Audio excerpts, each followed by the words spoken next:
2020 quarter four spending outcomes. So that will be the first one that I am discussing. Thank you.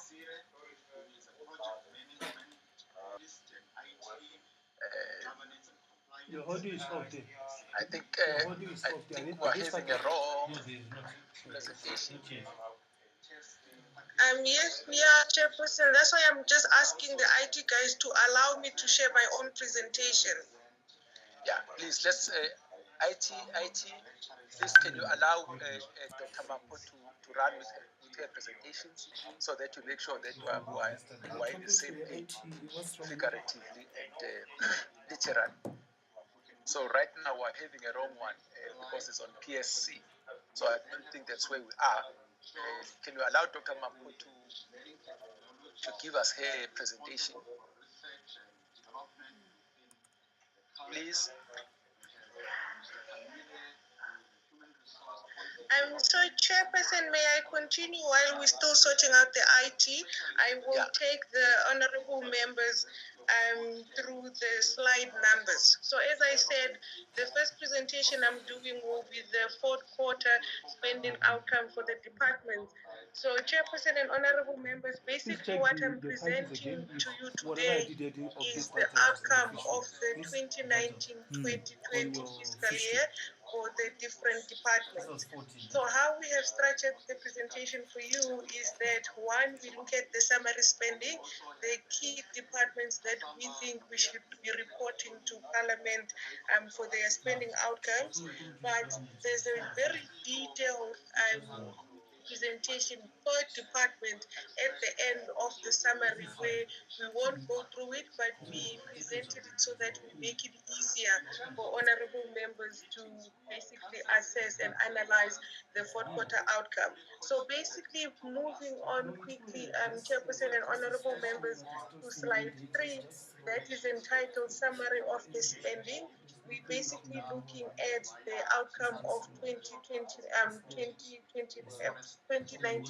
and 2020. So basically, what we see in this fiscal year is that overall, government has overspent by 2.8 billion, which is 0.3% of the available budget. So basically, what we had for the year was 942 billion, and that's what we spent. But what we had available was 939.2 billion, and this overspending, honorable members and chairperson, was mainly because of COVID. The president announced that in order to deal with social distancing, the social grants will be paid earlier in March rather than in April.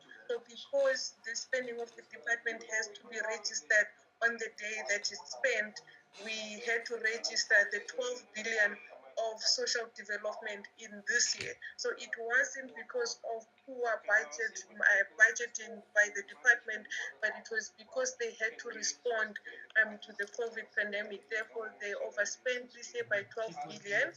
But we also have some departments who overspent in terms of their compensation of employees. In total, the overspending was about 900 million, and then interest on land, it was 33 million.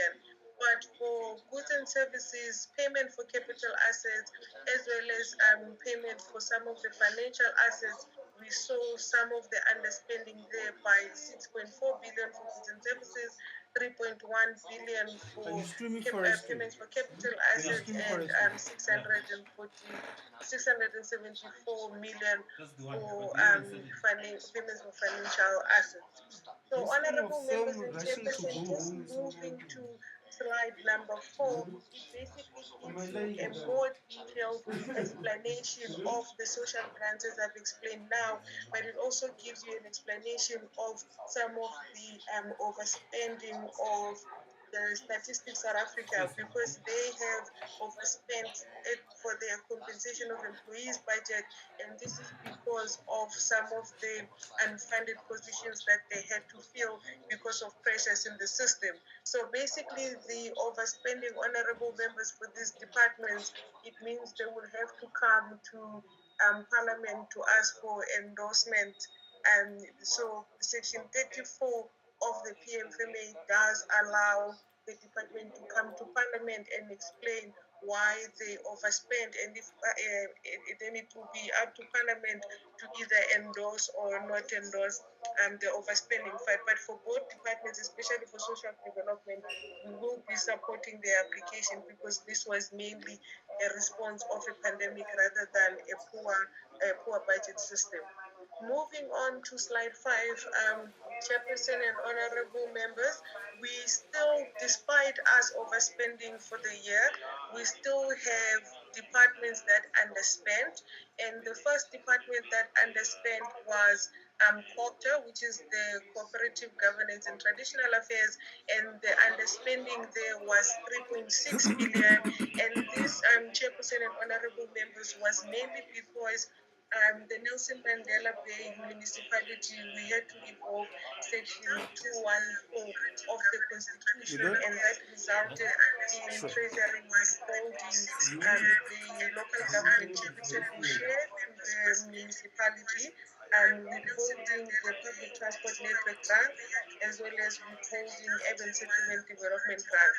So withholding of these funds resulted in sector overspending their budget. Then we have a situation where water and sanitation underspent for the full when I year was by on your own 1.5 restream billion. ID, So they spent I 1.5 updated billion the less than titles. what That's why I said we go back to your allocated titles for and them, check. and this was This mainly link because of the is delays showing that were caused forestry, by but the it's now verification using my titles that I work that updated. was undertaken by the different So service providers you are for the streaming forestry now, implementation of the but budget your verification titles program.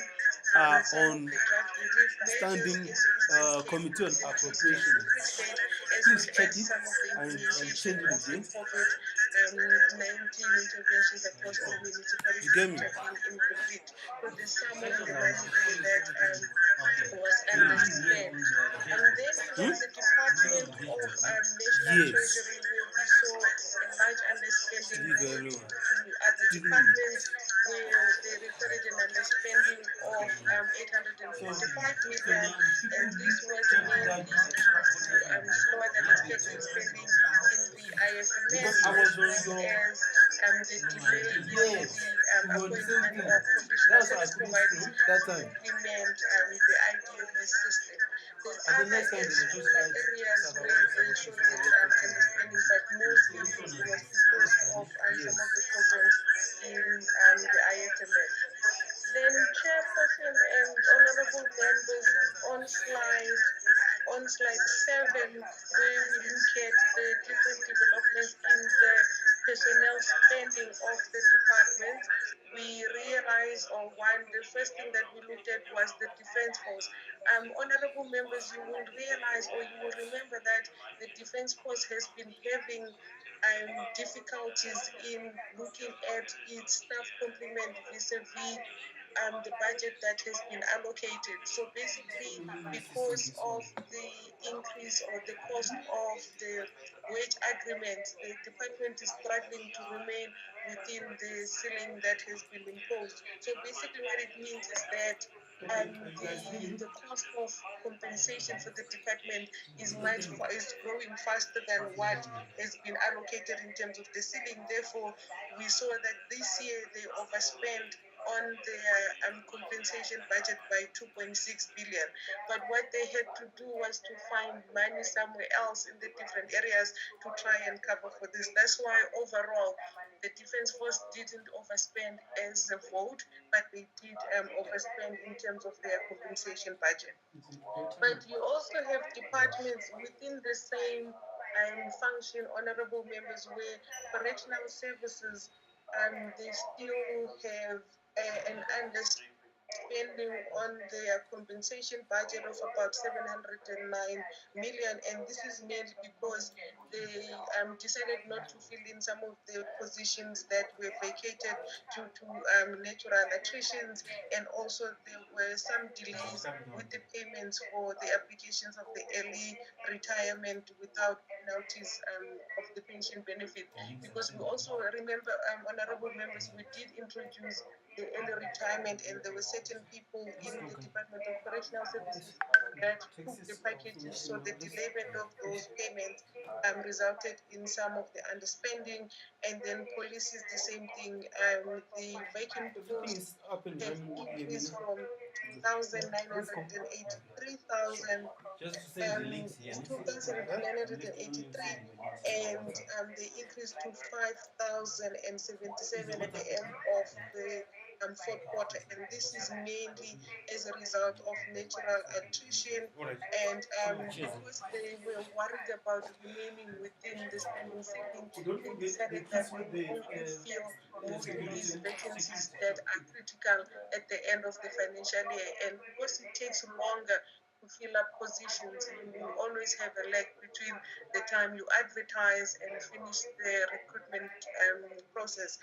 Therefore, there were some of the underspending in terms of the police department. So, honorable members, this is just the summary then of the performance in terms of the departments for the year, where we reported few departments that overspent, but we also have 3 or 4 that showed a bit of underspending.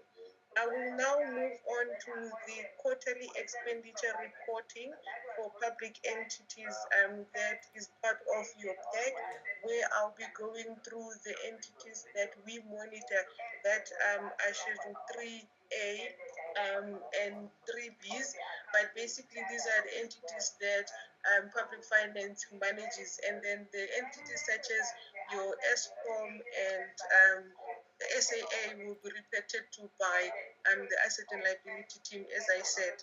So, honorable members, if you look at slide 3, basically this gives you an idea of what type of income these different entities get, and the slide is titled Financing and Funding of Public Entities.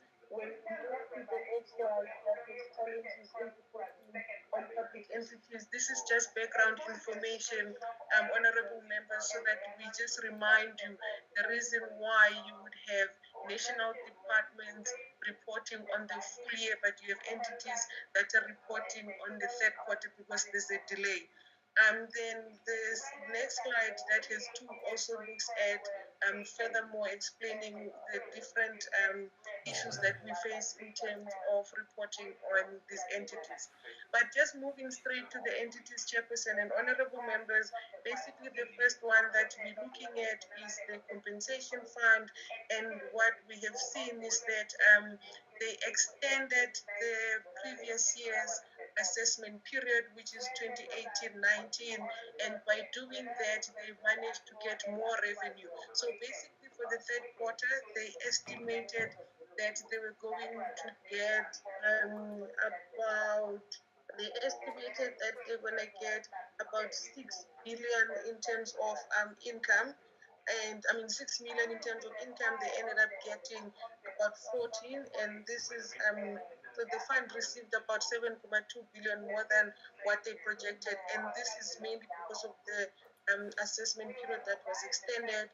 But if you look at their cash position, because of such large increases in revenue, we don't think that the entity will struggle in terms of being sustainable throughout the COVID period. Because what we did, honorable members, was that we went back to ask the entities, even if we're reporting on the third quarter from 2019-20, we're working with them to assess whether they will be needing funding requirements. So the compensation fund is not one of those entities, same as the legal aid of South Africa, where basically most of their revenue they get from government, and most of their spending comes or goes to compensation of employees, but they are still self-sustainable. They haven't seen a significant increase in the cases due to COVID, but if they start getting these cases, we'll have to relook at the budget.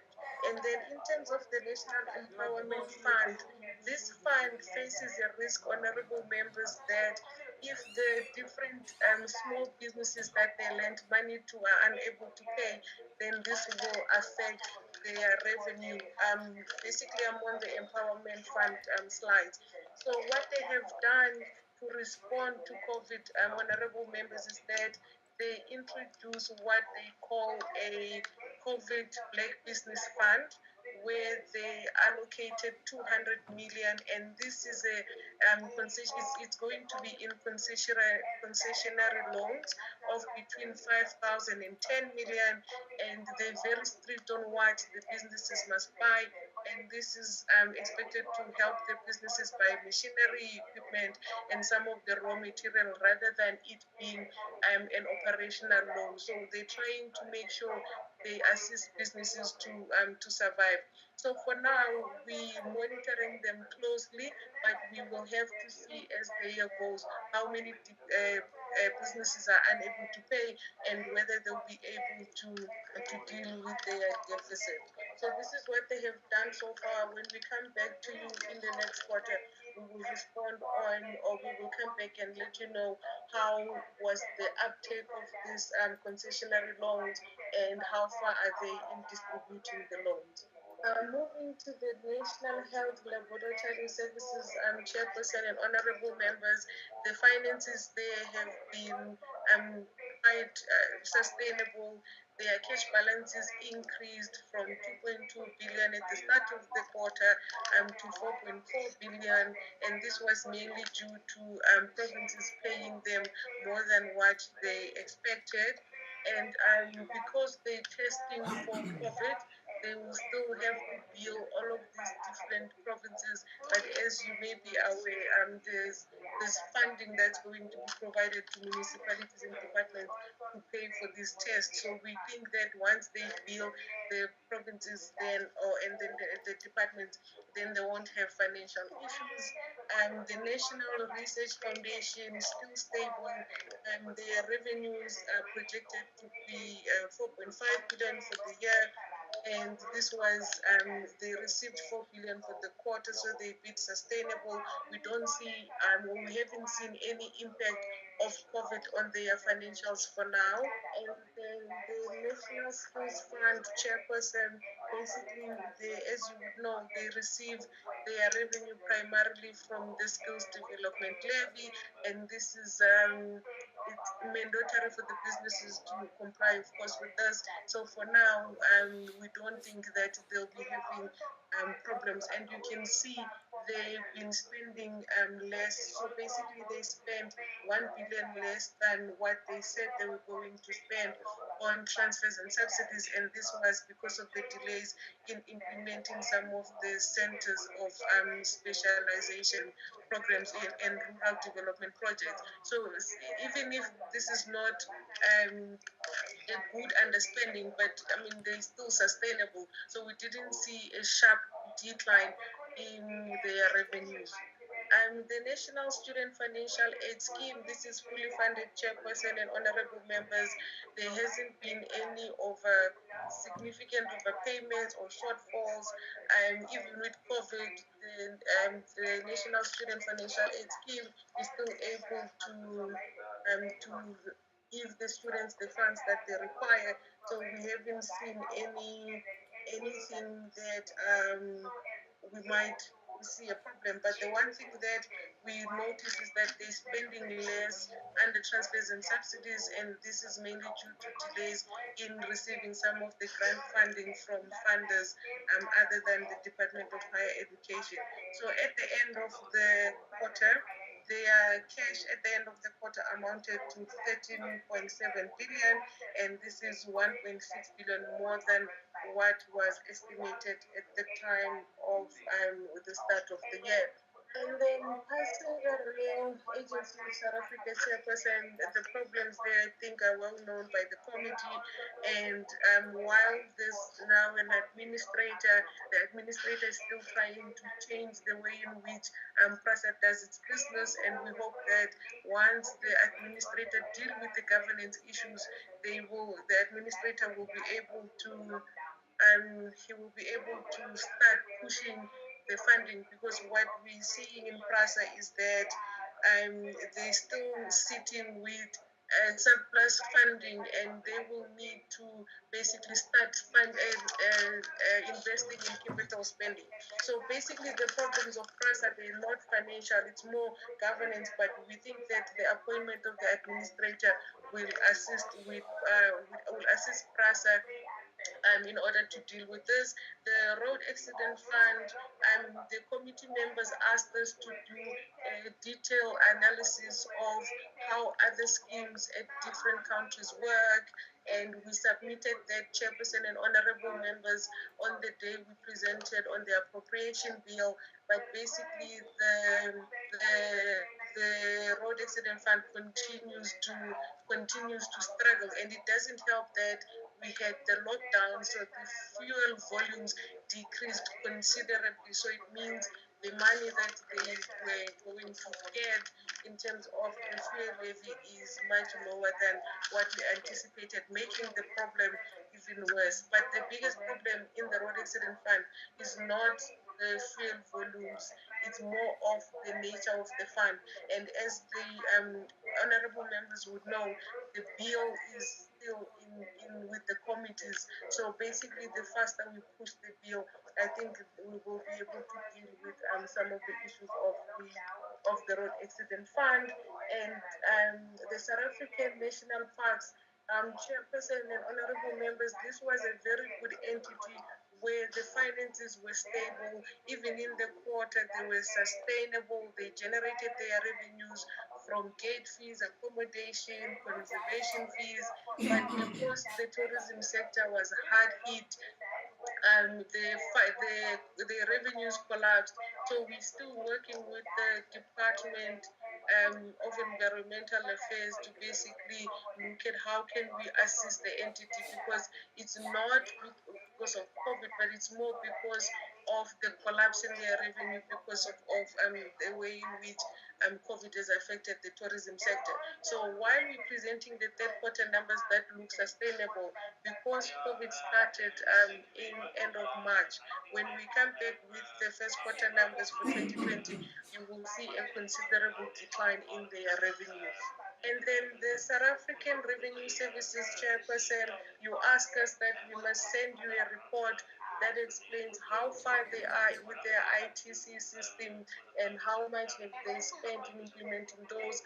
We did send through the report. I hope the honorable members got a chance to look at it. But because we have allocated additional funding, they don't have a lot of stress in terms of their liquidity. And then if we look at Sunral, as you know, the problems of Sunral have yet to be resolved, and we continue to look for funding within the Department of Transport's budget to try and assist with some of their liquidity. But because of the fact that they can't go into the market to borrow more, it puts them in a very difficult position in terms of sustaining their liquidity as the entity. And the second last one from me, honorable members, is the South African Social Security Agency. Funding was allocated, they don't have issues, and luckily they managed to execute the president's announcement of increasing the social grants. So they are basically dealing with that process. We have been working with them to ensure that they're fully capacitated, but their systems have allowed them to basically implement those changes without much of the stress. And then South African tourism, that is the same as the national parks.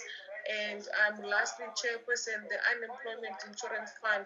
I think when you look at this report, you will realize that they had significant cash balances, but because they are now responding to COVID, so far the employers that have applied, it's about 404,000, and the employees that have applied for assistance is about 4.689 million. So far, the amounts that have been paid by the fund are in excess of 23 billion.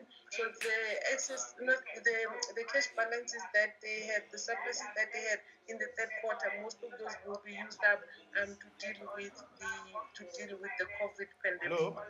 Chairperson, that is How's it? my story. May I allow Unati and Ravesh to just do the social the SOCs one quickly. Thank you. Nati Ravesh. Thank you, Bumpo. Thanks, Bumpo, and good evening to the Honorable Chair and to the Honorable members. My name is Ravesh Rajlal. I'll be taking you through the state-owned companies. I see that the Secretariat is trying to pull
that will be provided from the special appropriation in 2021.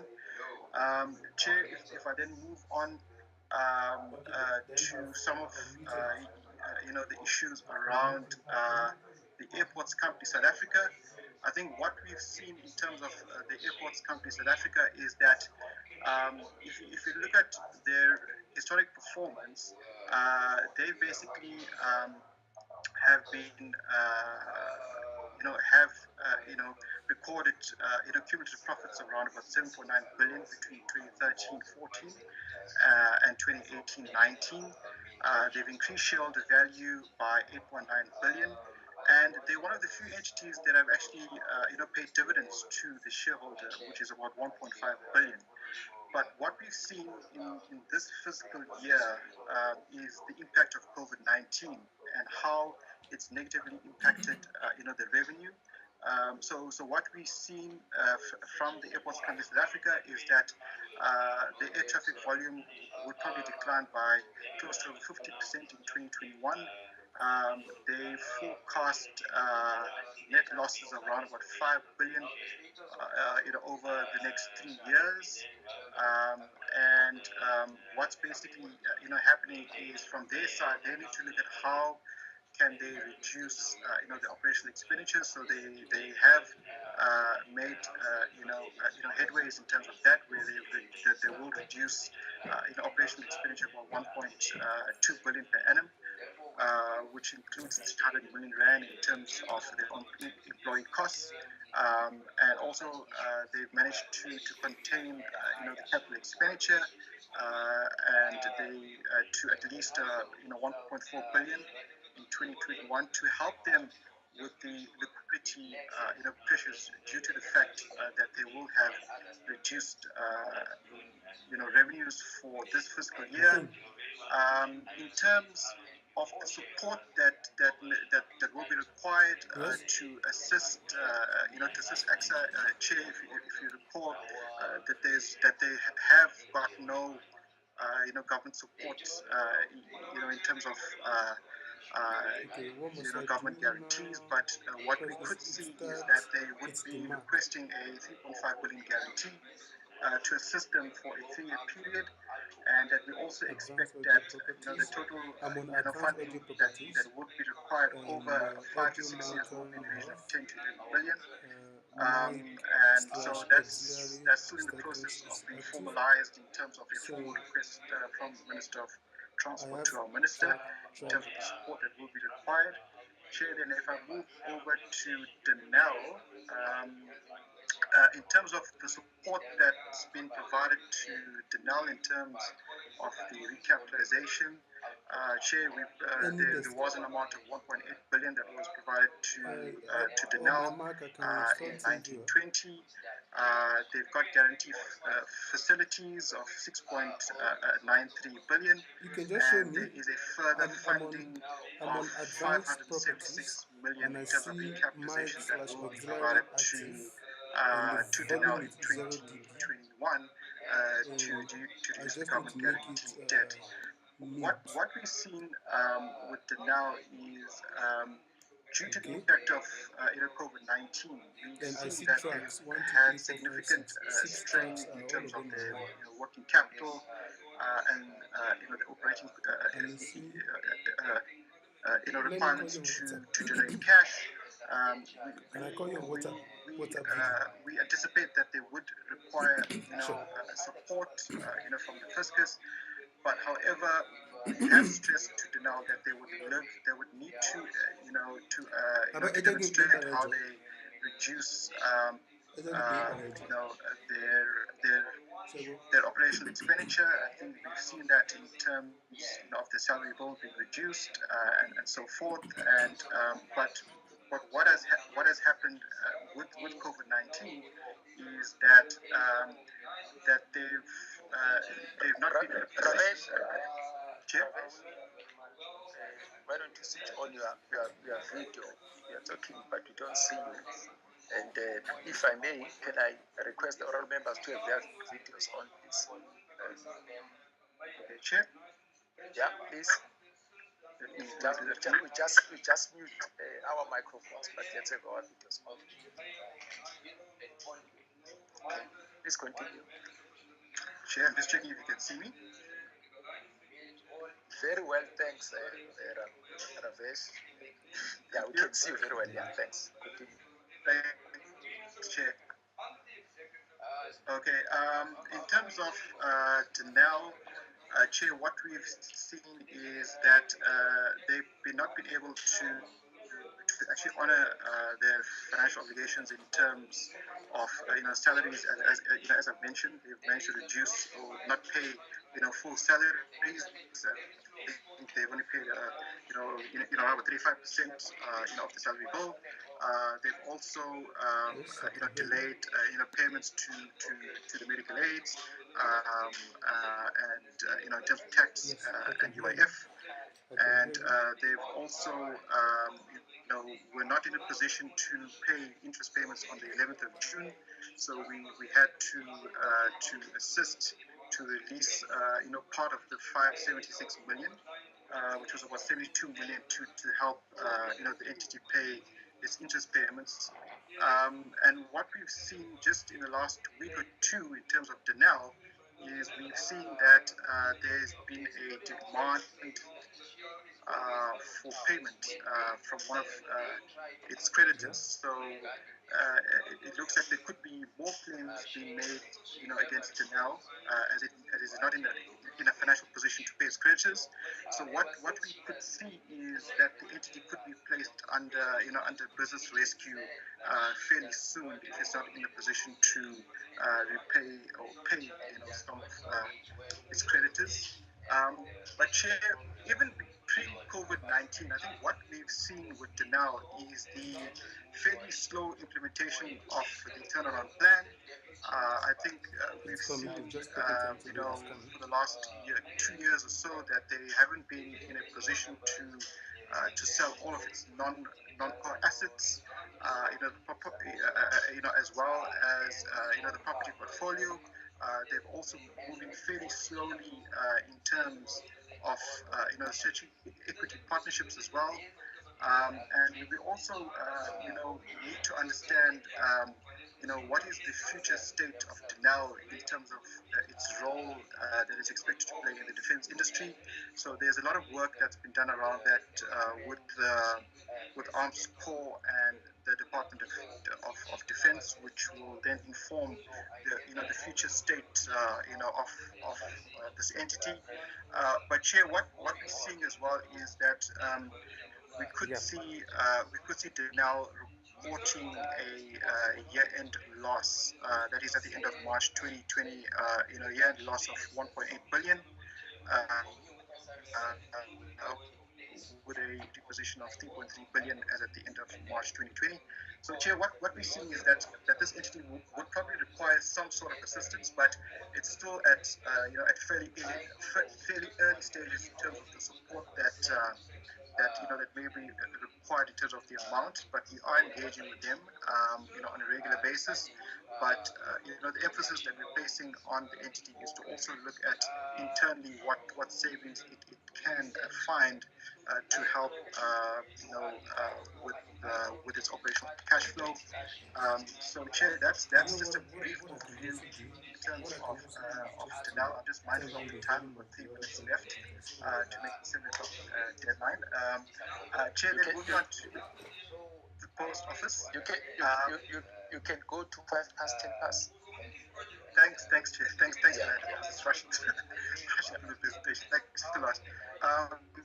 Chair, if we then move over to the post office, the support that's been provided to the South African Post Office, Chair, there's been 2.947 billion that was provided in the 2018 adjustments budget. And then 1.5 billion has been allocated for universal services obligation and for its developmental mandate.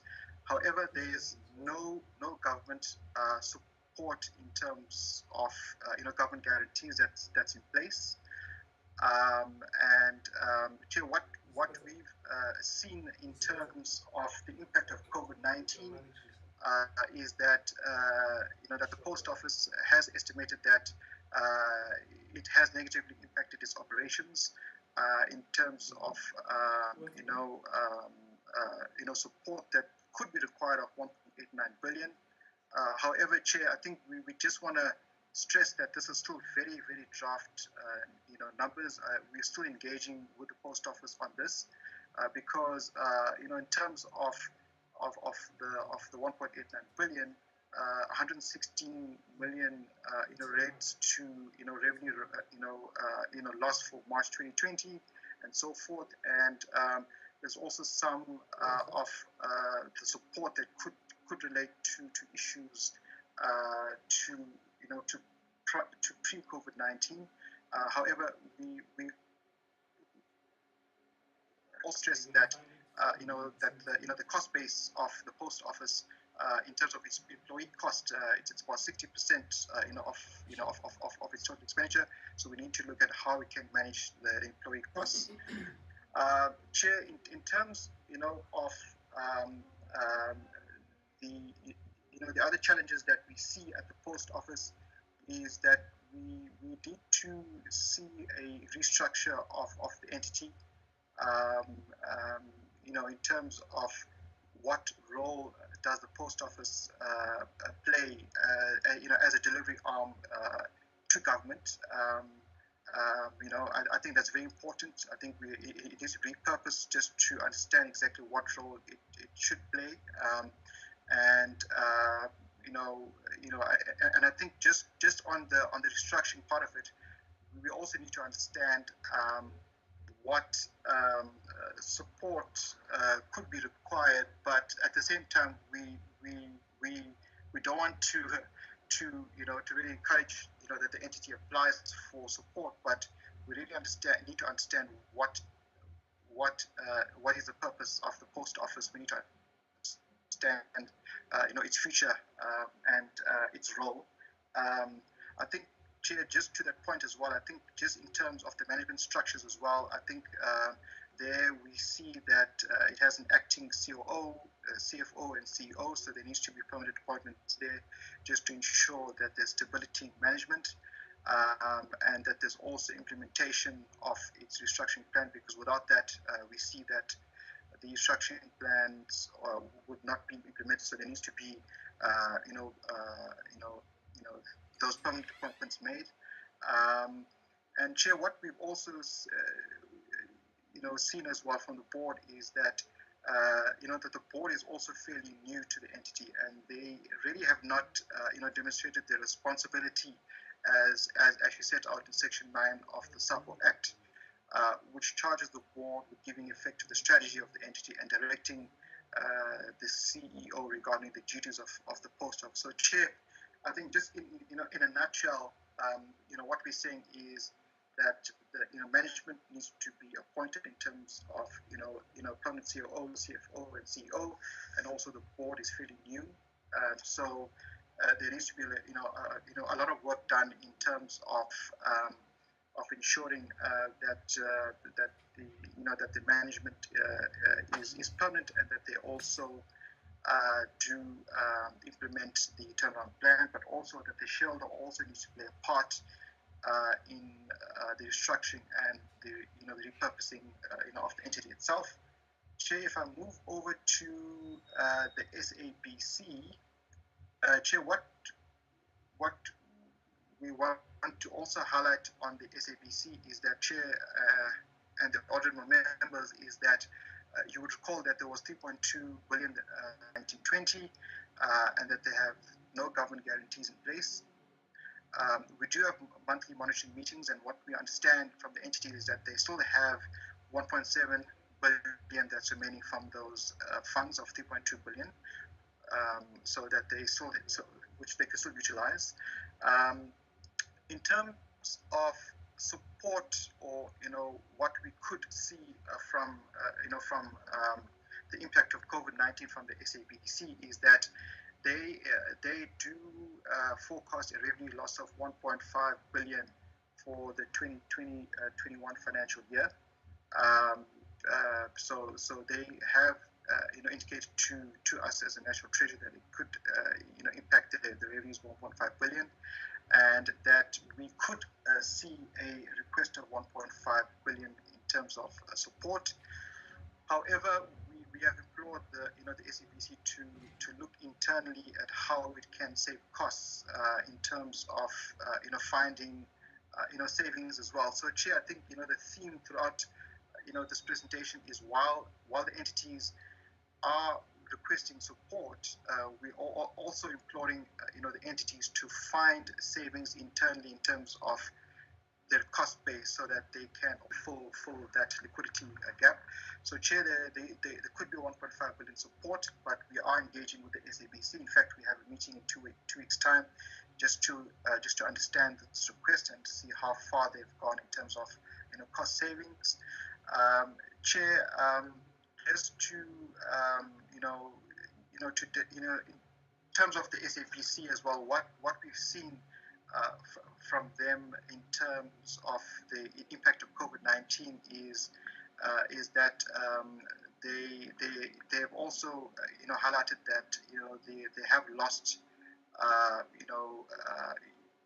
suppose funds that they could have received in terms of advertising revenue, and its content lineup, which has been displaced due to the COVID-19 events that they have to cover. So that has negatively impacted them. They also have indicated that they would or could report a loss for the financial year end March 2020 of 489 million. We have also talked to the SABC, around employee costs, and I think they are, looking at ways of how they can, contain the employee costs. And we've also, highlighted to the shareholder that we also need to understand and review, the SABC's mandate, as it is a bit too wide at the moment and unclear in terms of what their intent is. Chair, I think those are the five, the five SOCs that I basically will report on, and that I can hand over to Unati, who will take you through Land Bank, Chair.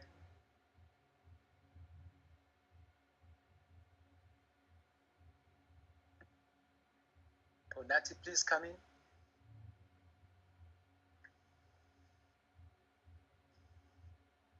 Unati, just run over Land Bank, and you remember that we have had sessions with NT and the Land Bank. Perhaps just report about the latest developments. 5-10 minutes max, and let's get to the question and answer session. Chairperson Unati's microphone is on mute.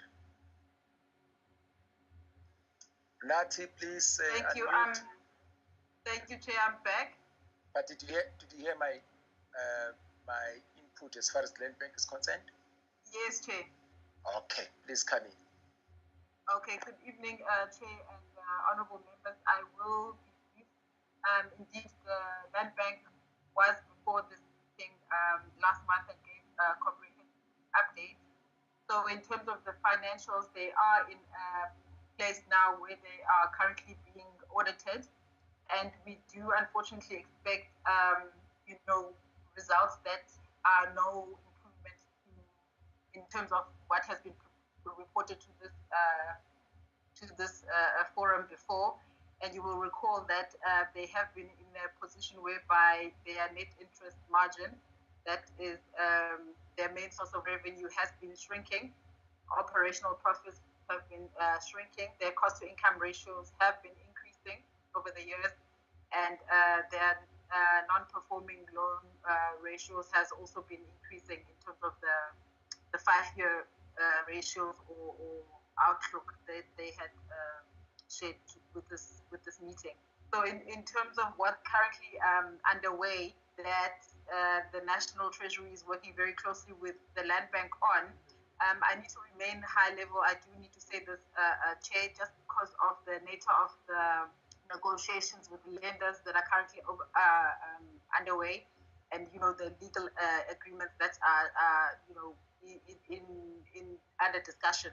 So in general, it's just to reiterate that in terms of the support and approval that is in terms of guarantees that the Land Bank does have access to currently, is they have 4.3 billion rands worth of guarantees that are not yet utilized, and that they have access to in terms of their short-term needs and in the solutions that we're currently working with them on. And just to also iterate that formally, they are still in a defaulted position in terms of their financial obligations, and because of the cross-default clauses within their DMTN program, unfortunately, all of their debt has now accelerated and is due. But in terms of the arrangement that is in place with the lenders, it is such that the principle being upheld is that no debt will be serviced by the Land Bank, but equally so, no lender will make a claim against the Land Bank while we are negotiating a long-term solution. So this just buys time for the ability to put proposals on the table that are then discussed and agreed upon in terms of the long-term fix. So the solutions are in two parts. There's the short-term solution in terms of making sure that in terms of the liquidity, the Land Bank is able to run and meet costs on a day-to-day basis.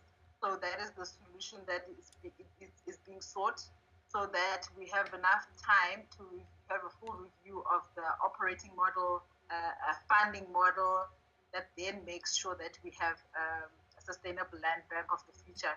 I do need to reiterate to this forum that we do expect as National Treasury that in solving for the sustainability, it is highly likely that there will be an additional requirement for shareholder support in the form of both guarantees and recapitalization. So I can end there, Chair. Thank you, Nati. Dr. Mampo, do you want to come in? Anything from your side? No, thank you, Chairperson. That is it from the Treasury team. Okay. Thank you so much, honourable members. Here the presentations, 3 presentations. So you can ask or comment in any of the presentations. And can we let's do it like this. 4 minutes maximum. If you want to take 1 minute, it's fine, but let's make it 4 minutes maximum, so that we allow the team to also respond on the issues that would have raised. Can I hear who wants to talk? Can I have names? Yeah, Mlenzana. Honorable Mlenzana, number 1. I'm listening, honorable members. Are you there?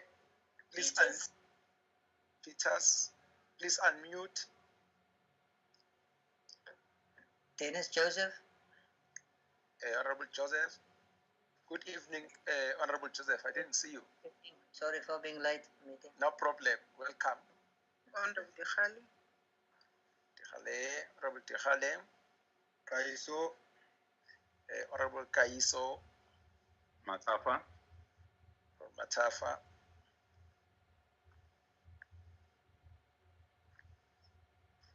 Honorable Teresa, are you there? Honorable Teresa are still there?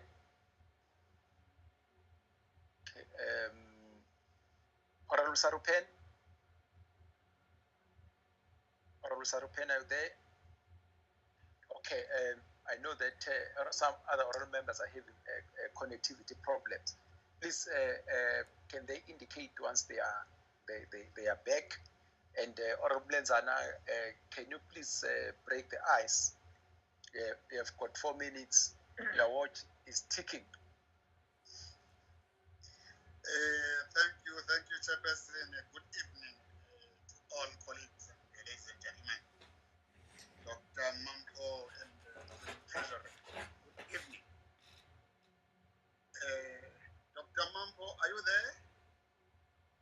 It looks like Dr. Mampo is no longer around. I'm here, honorable member. Thank you so much. I want to hear your voice. Just 3 things, Chairperson. Chairperson, order. Why is Dr. Mampo not switching on?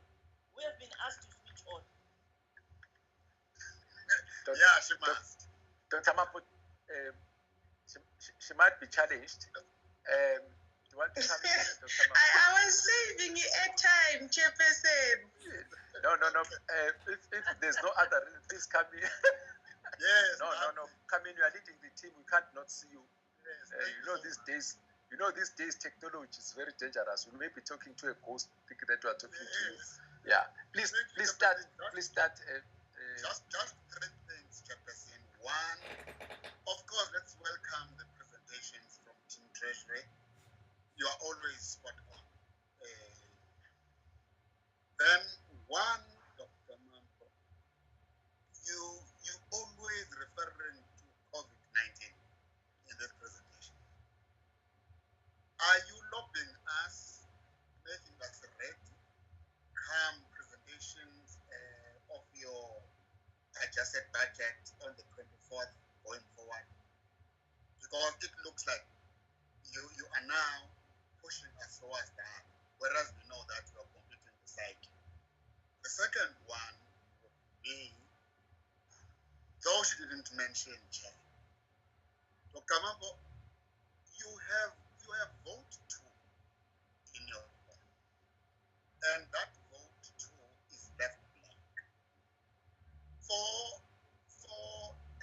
an ordinary person, I don't want to say layman, but for an ordinary person who doesn't understand these things as to what is happening with parliament versus executive and accounting, therefore, why do you continue to keep that vote there when you know that it's not your responsibility?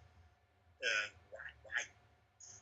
Then the last one, Chair, would be on it's a ESCOM. You're laughing at me, Chairperson. Dr. Mambo, I'm going straight to challenges. I don't mind other challenges. I've just picked on only 2 bullet points, Chairperson. Bullet point 3 on challenges. ESCOM, outdated operating mode that is not fit for purpose. What are the details? I'm asking this deliberately. I'll tell you why.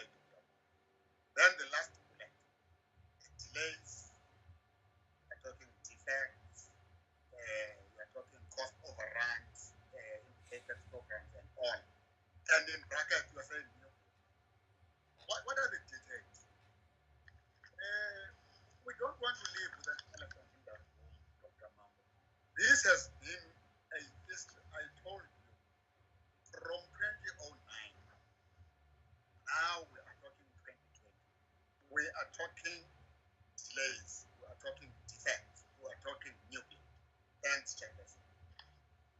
Thank you, Honorable Lenzan. Honorable Peters. Thank you very much, Chairperson, and thank you, Dr. Mampo and team, for the presentation.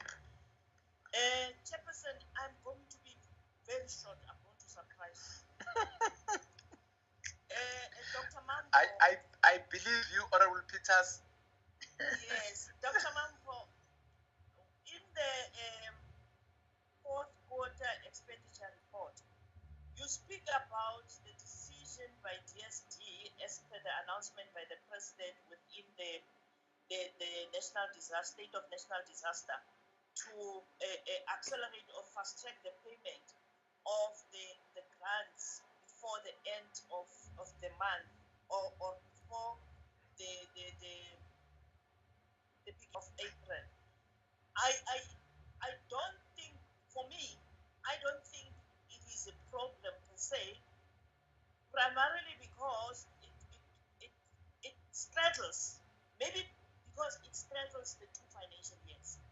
Some of the payments were falling on the previous financial year, which ended in March, and other payments like for the children and others were falling into the new financial year. So I think probably between National Treasury, SASSA, and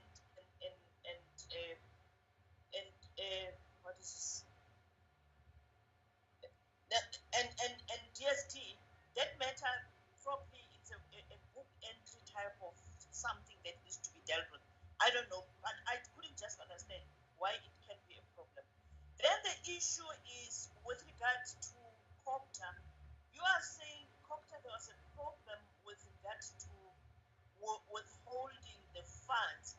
I remember, Chairperson, that last year, not last year, actually in the engagements with regards to DORA, we cautioned against this approach and indicated that it is going to have an impact on services in the local government spheres. And SALGA also raised it as a concern. So I can't understand why it seems National Treasury went ahead and did that. I heard some reasons, but I still believe that we did caution. Water and sanitation. Why should we be saying there was a delayed payment because of the verification of service providers. Would you say, as Department of Water and Sanitation, they did not have the full details of those that provide services to them? If that is the case, that would be for me a problem. National Treasury, this IFMS, yeah. Why does this thing seem to be a problem, Chairperson? It is something that every year it is being referred to. I think there's more to this than the eye can see. Maybe there's a bigger challenge. You can share it without, because every year it indicates as something that has been delayed because of some particular reasons. The Jobs Fund, I'm worried, Chairperson. We've got a serious problem of job challenges in South Africa. We've got a fund under National Treasury, and we are told that there is slow spending in a jobs fund. Why is there a slow spending? Last year, we raised the concern about chasing the projects as opposed to chasing the jobs, because I would believe the job fund is to tell us how many jobs were created as opposed to how many projects were there. Chairperson, the other thing, I know I said agree fast. The other thing, if we have police with the number of vacancy rates that we've been given this evening, it is really one. Especially if you take into consideration the challenges our communities have with regard to access to police services. You'd always be told that there's lack of capacity, that there's no human capital, there's not enough members, as they call them. Especially in this day and era with crime escalating and the gender-based violence at the rate at which we are. I mean, you'd hear of women who say, I called and called and called, the police never came. And I think it is important that we get to the bottom of this vacancy rate within the police. Chairperson, lastly, state-owned companies not able to pay salaries. SAA, NAM. I think there's a problem with issues. Governance, yes, but management is equally a problem. You cannot have that situation prevailing over and over and over and again.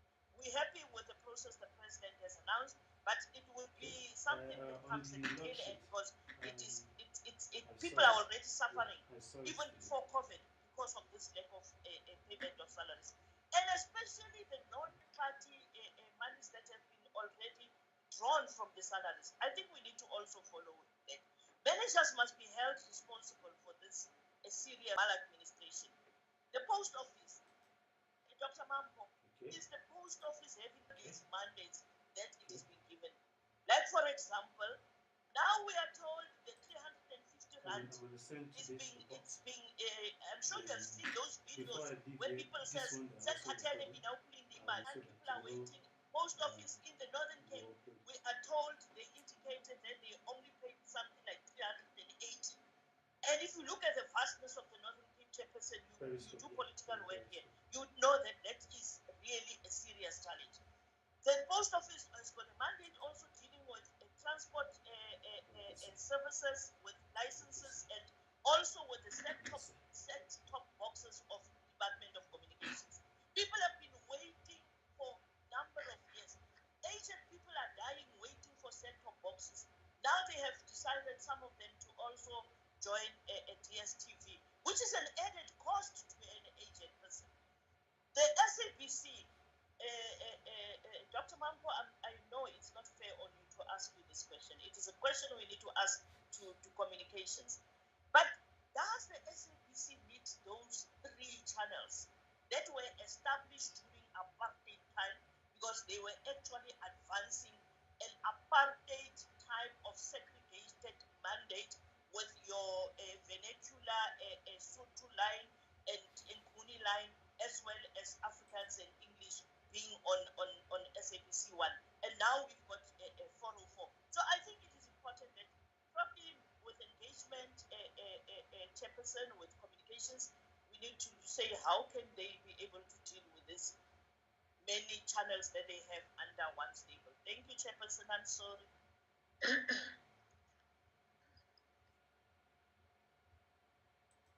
Honorable Lenzana told me that he had 2 minutes, then he donated those 2 minutes to you. So you're still within your time. Thank you. Honorable Joseph. Thank you, Chairperson, and thank you to the team for the presentation. I came in a bit late because my link was on my phone, it was on my computer, but I just couldn't get onto my laptop. It took about 15 minutes. My question, Honorable Chairperson, is one of the 2.8 billion overspent according to the 0.3%. My question is, if responsibility towards the end of the fund, that amount of SASSA is take quarterly report, what would then be the situation at the end of that quarterly report? If, other words, if there was no COVID right at the end of March, what would have been the status, the financial status then of the quarterly report? As I stats, I saw the unfunded post. And I thought unfunded post is something of the past. The government doesn't allow, we don't allow that to happen anymore as a principle, matter of principle. My other questions to now, why can't they honor their financial responsibilities? Would like to know more about that. And then I also thought SASSA, as the previous member said, SASSA would, the responsibility of adding SASSA back into the post office would give the post office almost a new mandate, different mandate. But I'm concerned about the management that, as raised by National Treasury, the acting and the new board. It seems to me that they need support there to get that part right, to manage the post office, the mandate of the post office. Chairperson on SABC, I thought with COVID that the SABC might be the only department that's working overtime. In fact, they are the media, one of the media platforms. So I thought they should come up with an overspending. I expected them to come up with an overspending in covering 24 hours on COVID-19, but I hear now a different story of their forecast, a loss of 1.5 billion. So I would like to know what is the reason for that, what information they provided, that they would also possibly come back to Parliament and ask for money. We heard presentations from the Land Bank, and it is obvious there is some challenges there. But I would like Treasury to confirm what is the amount that the Land Bank is possibly going to come to us with, because that there was an amount given, I heard 2 or 3 years ago to them. What was that amount, and what is it that they're asking for now? Is it a third of that? Is it half of that amount it was given to them 3 years ago? What is the correct immediate status of the Land Bank in terms of support that they may need now? Thank you, Chairperson, for the opportunity to ask questions.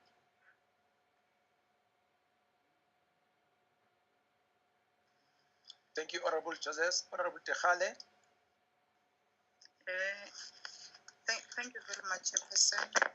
Thanks to Dr. Mampo and the team for the presentation. Good speakers who spoke before me really covered me very well. But Honorable Techale, sorry to interrupt you. It looks like Limpopo, for a change, is cold at this time. Very good. Right. Well, let me continue. Dr. Mampo, we really appreciate the presentation, and we do understand today when you were saying there was an overspending with regard to the government because of the issue of COVID-19. But my worry is that since the beginning of this term, in your presentation, there was always underspending, overspending, and I really don't understand. I have noted the issue of water and sanitation, the issue of COCTA, the issue of Dinel, and now my question is, do you and tell them where you get the money to give them. Always give them. Because if you don't, they will always think that no, Treasury has a lot of money and they can do whatever they want to do with the money because you will always be there to assist them. So I'm really worried. Chairperson, I'm worried about this presentation. The other question that I want to ask Dr. Mampo is that what do they do as the Treasury, if ever is their duty? What do they do in order to assist these people or these companies and these departments? Really, and every presentation does not give us like a future state of anything. Talk about ESCOM, talk about DINEL, there's always challenges.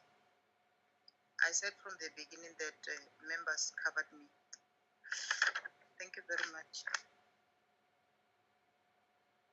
Thank you, Honorable Tejale. Honorable Kaiso.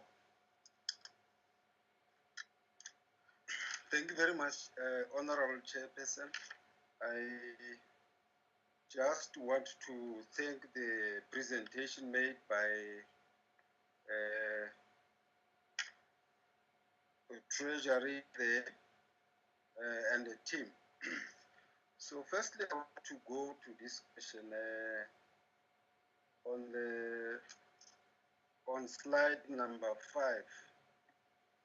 No, slide number 7 on personnel spending. I do understand that now there were delays, but what I still want to learn more is about the reasons of these delays in terms of payment of salaries or what is due for those who are retiring at early retirement that resulted in this 2.5 billion rand being overspent. What are the underlying reasons for that? Because I understand the correctional service and the police had the same challenges. But was there any stage where you picked up the reasons of this delayment? Then let me go to the public entities. You talked about the National Empowerment Fund and having challenges to can do its obligations, especially when it comes to small business empowerment and doing reaching their objectives. Because now small business they are at the economy from the ground. So it's one of the reasons that we took that the small business, medium or small business needed to be given support at every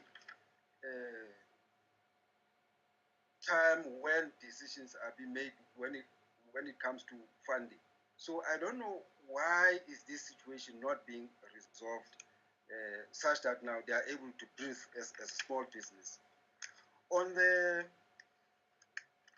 On state-owned entities, we have a strategic decision that now these state-owned entities need to be given support at all times because they are at the center of building a developmental state or advancing the developmental state here. So, but then there are challenges which are overwhelming these public entities.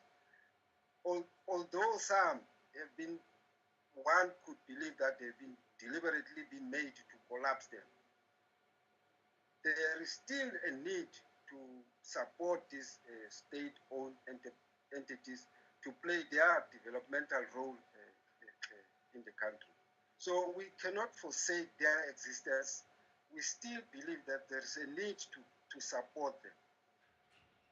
But the question that I also want to pose to you, Mampo, is the rounds that have been made in the media around the issue of the post office. Maybe I might be unfair to put that question to you, maybe I'm supposed to put it to communication, but perhaps Treasury might have a view there. That Post Office Bank is prepared to produce bank cards, 12 million bank cards at a price of 1 billion rands. So for me, it doesn't make any sense that unless one would want to believe that people now are intending to really kill the Post Bank. So I just wanted to have Treasury have its own take around that issue. We cannot continue to blame workers. I want to agree with my fellow honorable member, the Honorable Dipuo, that workers have become culprits when all this sad news around state-owned entities are unfolding. Have become culprits, and we cannot allow this continuous situation to blame them and become victims of things which have not been caused by them. So they are mostly affected, especially during this situation where workers, some would go without salaries and facing a very difficult situation, especially during the COVID-19 pandemic. So we can't blame workers for this situation. So all what we request is that where there must be an intervention that you Treasury also assist this state-owned enterprise not to go that route of blaming workers, end up not getting their salaries. So let me end there, but thank you very much for the presentation that has been made. Thank you, Chairperson. Thank you, Honorable Kaiso Matafa. Thank you very much, Chair. Am I audible, Chair? Yes, you are, Honorable Matafa. Thank you very much, Chairperson. How about Pretoria? It took much. You see, you're very careful today. Chair, let me also join other honorable members in thanking the National Treasury, as led by Dr. Mampo, for the presentations. Chair, maybe with honorable members having spoken, I'll pick on two questions, but let me start first by enhancing Medipo's question around Denel, particularly as it comes to the point of not paying of salaries. For me, it means that there might be short-term financial pressures that are being experienced by Denel. With that being the case, is Denel in a position to be able to honor its obligations as far as their order book is concerned? And I'm sure that this might not be a question for National Treasury. If I'm not responded to this, I will then pack the question and pose it the next time when we interact with the Department of Public Enterprises. Coupled to that, Chair, is just to have a set. Matafa, before I lose that, right? If they can't provide the answer now, let them go and get those answers from Denel and write back to the committee. Thank you very much. Because we don't know when we'll meet DPE. Yes. Now, thank you very much, Chair. I think that is a progressive suggestion. And coupled to that is also the business model that Denel follows today. Do we have a sense that is responsive to the trends that are prevailing currently in the sector that Denel finds itself?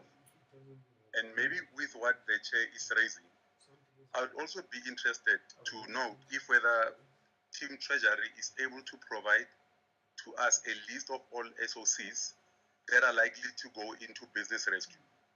Because along the previous term of oversight, we have been receiving this information in bits and pieces. And as a SCOA, one of our key mandates is to detect challenges and where possible prevent more damage from happening. So I think it's important if we are given a list of all the SOCs that are likely to face business rescue in the response that will come with that particular issue. In similar vein, Chair, I'll be interested to find out in our appropriations bill engagement with other stakeholders, the FFC was able to indicate for us a 7-year horizon in terms of the performance of allocations. Now, I want to put it to Treasury as a question that is it possible that National Treasury is able to provide for us areas of improvement, of stagnation and regression amongst departments or SOCs? And this chair is informed by the need to find out how are these departments responding to the recommendations as made by Parliament and by committees as and when they find themselves in front of these particular oversight structures. Because it will be important also to gauge the impact that we have as committees as well as Parliament, so that we know that the money that we appropriate then produces the desired impact in line with the directives of the President of the ruling party as well as that of Cabinet. I will pause there, Chair. Thank you very much for the opportunity to participate in this discussion. Thank you. Thank you, Honorable Matafa. Is there an honorable member perhaps honorable members who have come back? Honorable Teleza, are you there? Honorable Sarupen? See, I must give more time to Honorable Teleza. Is he there? Okay. That's fine. I will then continue. Again, I think let me join my colleagues, the honorable members, thanking Dr. Mampo and Team Treasury for the presentations of the fourth quarter of 2019-2020. Let me make the general comments. I'm not very sure whether generally National Treasury do listen to the debates of the committee. I know they're very busy. If not, can I then just request that you just pick up all the issues that were raised by the oral members in their debates? Obviously, become political and so on. But across the board, I think there are issues that you really need to follow up that were raised by the oral members, so that we don't find ourselves saying one and the same thing time and again when we come back. That's one. Two, Dr. Mampo, is it possible that perhaps in future we are able to present situations, especially in this transition, with and without COVID? I'll tell you why. I think now the COVID challenge is being used by some of the departments as a get out of jail card. Everything, if one didn't perform, it's because of COVID-19. Even when it comes to this, some of the entities and the SOCs. So I think you should also get closer to that, because it's very easy to blame everything and anything on COVID.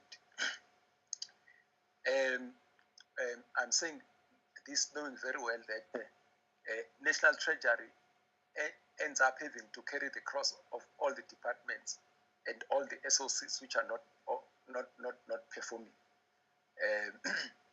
These departments and institutions, for instance, they've got their boards. They report to certain departments. They report to certain committees. I would propose to you that perhaps, so that you don't find yourself to answer everything and anything, where you may even say, please call them to the committee so that they can come and explain some of their sins, those who have committed some sins. I think Honorable Kaiso has raised an issue around NEF. And NEF is supposed to play a very important role as far as empowerment is concerned, like economic empowerment. It's not even about the SMMEs. It's about black economic empowerment. I think I want to propose, and I think we'll be putting that in front of the committee with the management committee, that we've been talking about them, and they're very important in what we're trying to do in economic citizenship of our people. We need to call them so that we are also able to engage with them, and we don't always engage with them through MAMPO. And then an issue of IMFS, am I right? Yeah. It's a long story. And as you know, IMFS or IFMS? IFMS, Chairperson. Yeah, it's IFMS. Okay, F comes before M. IFMS, yeah. It's it's a long story. It has been there, and I don't think we can do justice in these types of engagement. It's one area which I want to say would like DG to come and make a presentation on this matter. You know, there's IFMS 1, there's IFMS 2, there were investigations and so on and so forth, but the main thing, this project seems not to be ending. So if you can just note that that the DG should come and we'll invite him to come and talk about this thing. I don't think you can do justice to it. Then there's the National Skills Fund. There are SITAs. Are there any overlaps on these things? We have got all these funds which are supposed to be dealing with skills. Yet South Africa always complain about the deficiency of skills. I would like you to comment on this one, right? Because year in, year out, we appropriate money for skills development, but come the end of the year, we have got we have got the market saying no, we don't have necessary skills. So I just want you to make a comment on that. PRASA has been complaining one. We know that they've got a lot of capex, but there's an issue of OPEX. How do you deal with that? Because it means this is going to be a perennial problem. You'll forever be having this capex, which they sort of use as an OPEX by depending on the interest that they get, right? So there's that issue. I think we need to come to some resolution. Otherwise, we're having this problem coming up time and again. If it's a solution that you get some of the money and you convert it to OPEX, so be it, because this thing is going to come next year. Will be seated with this. Will be facing the same problem. So what one is saying is that can we come with a solution to this thing? We know they've got lots of capex, but there's a problem with OPEX. In fact, as you know that it was out there that they have not even been paying the pension that they're supposed to pay for the workers. And what happens there, that if anything happens to those workers, the state will be sued because the pension companies say, no, you didn't pay your premium, so we're not going to pay the family. So there's a big risk to the family. So it can't just be, I think the same applies with Denel, because if they don't pay their workers, again, they end up not paying these things. And we are then exposed as a state. So that's why we have got that interest. That can that be resolved? Dr. Mambo, where is the public procurement bill? That's one. And again, it's one thing that, if that's possible, would like to be that be presented in whatever form it is. It has been there for ages, and it was meant to solve some problems. So it means if it's not moving, it means those problems are not being solved. But even before you take it, I would like that thing be presented to this committee. What is our interest? Our interest is that we have said on many occasions would like to see the budget being used as a tool to transform the economy of this country and to make sure that the black people of this country, they are also given an opportunity. So we've been promised this procurement bill. Would like to see it still in this form so that you can see whether it does address the things that you are concerned about. The Sandral issue again. Can we have some solution? You know, again, it's a problem which is, we know that when there's a presentation, we're going to be told about this problem of Sandral. What is the solution, right? From where we are, when we talk about the boards, we talk about the executives, we talk about the departments, we talk about the executives. From where we are, we employ the best of the best. We're not going to be come to you guys with solutions. Can we be given solutions so that we can go and face the people of South Africa and say there's a solution to this thing?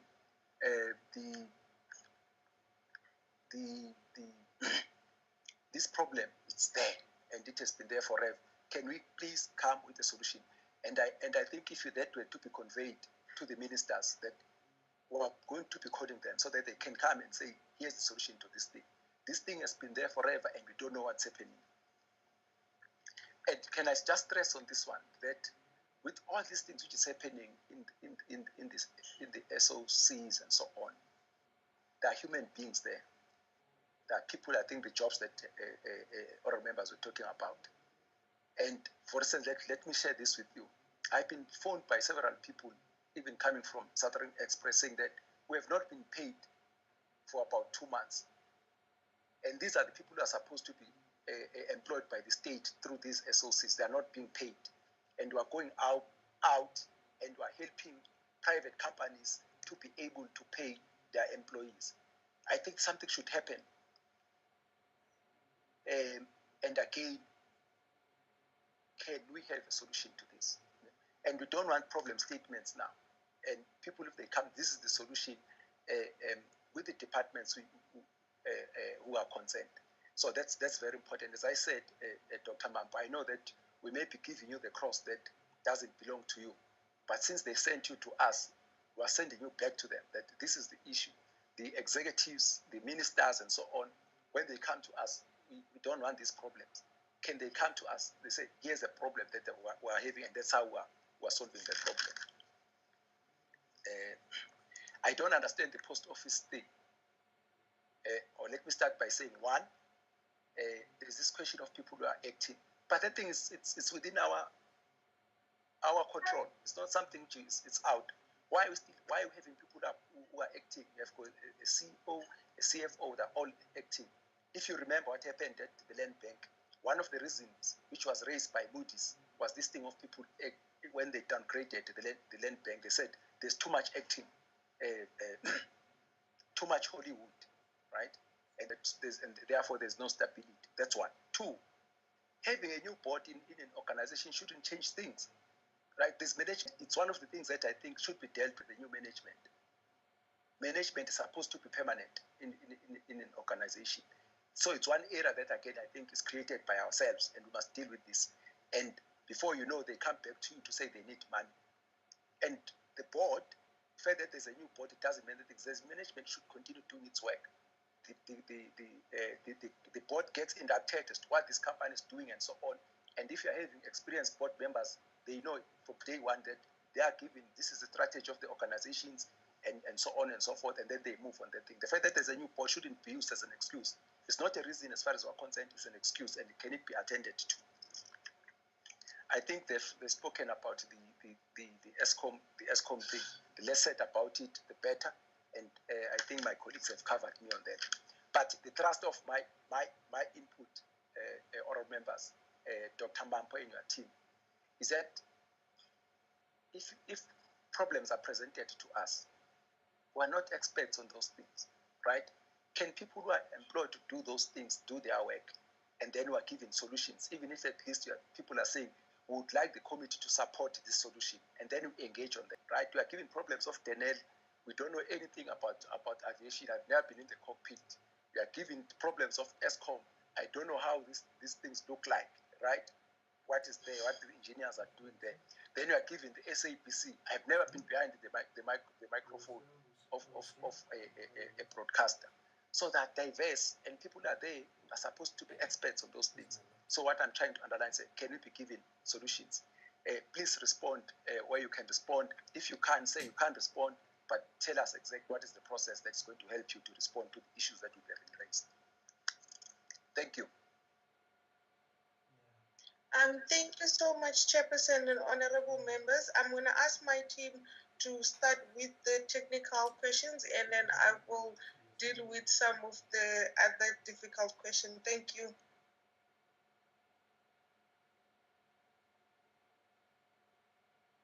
Dr. Mambo, I know. I've had a tempest, Chairperson. We must sit with them when they meet at apartments. I would like to sit there and help them.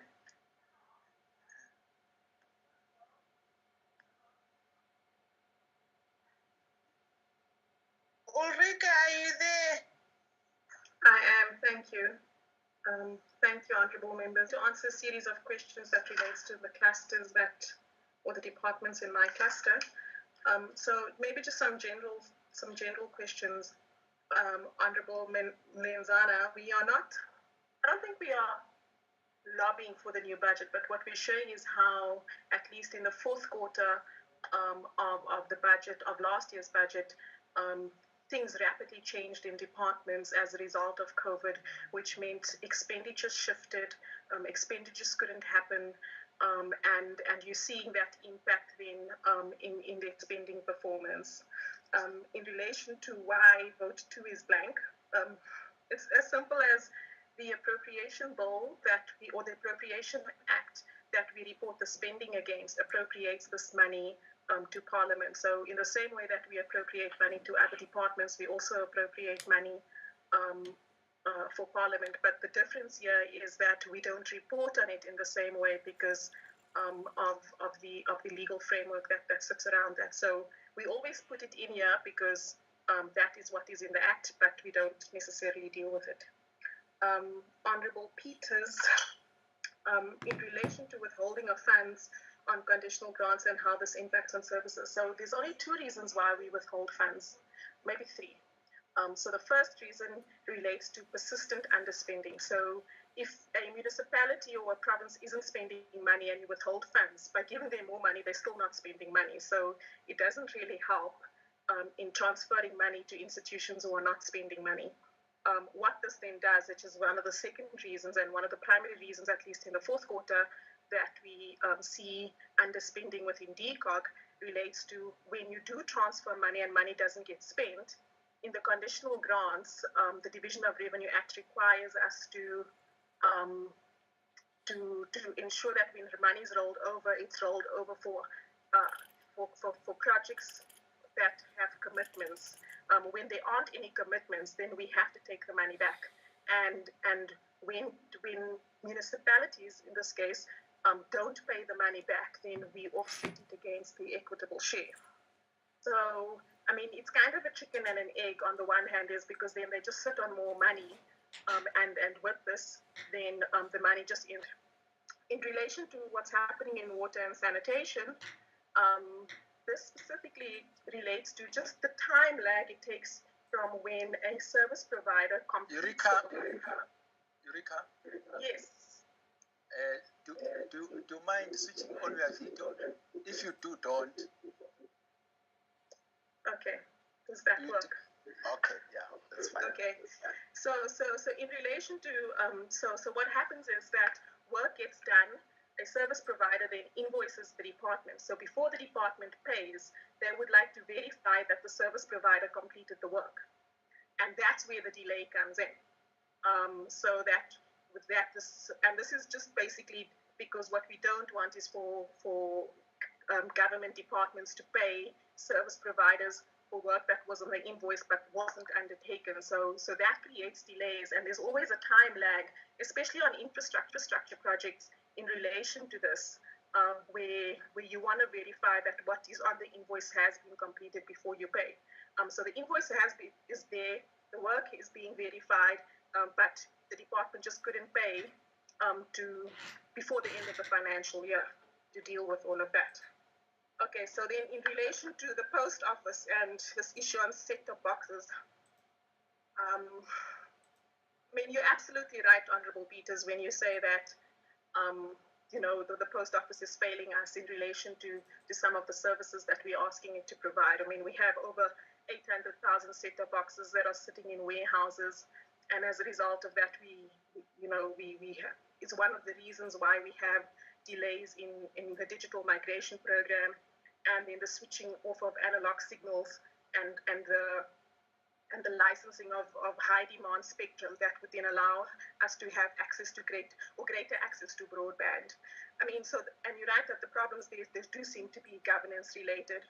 So as Ravesh had spoken about some of the problems that we face within the post office, when we did the last recapitalization of the post office in 2018, one of the things that the post office was supposed to do was implement a turnaround plan. Now, we haven't seen any significant progress in the implementation of the turnaround plan. So some of the things in the turnaround plan would be about rationalizing businesses, looking at new business opportunities. As everybody knows, the largest revenue items or the revenue stream relates to postal services. Very few of us still use postal services in the same way that we did 15 or 20 years ago. And this is just a failure to adapt to the changing environment, or adapting fast enough to a changing environment. So what we do have is the post office behind the curve. And it's the same problem with the SABC. So it's a changing environment where broadcasting doesn't necessarily happen in the same way that it used to happen. So there's some policy changes that needs to come with all of that. We all watch TV on demand right now.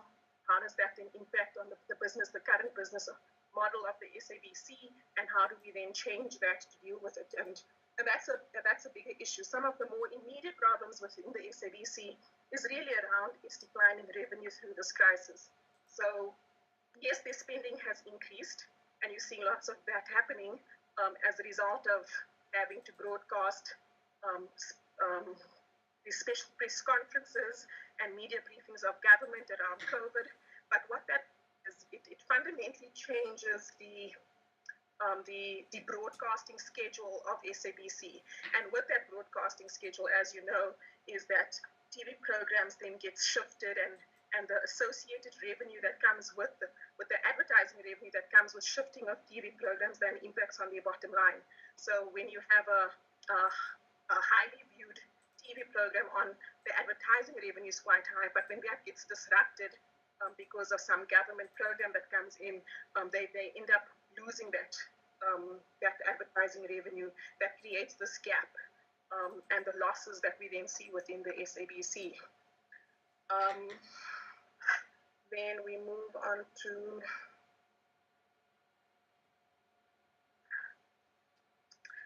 Honorable Kaiso on the Post Bank and the issuing of cards.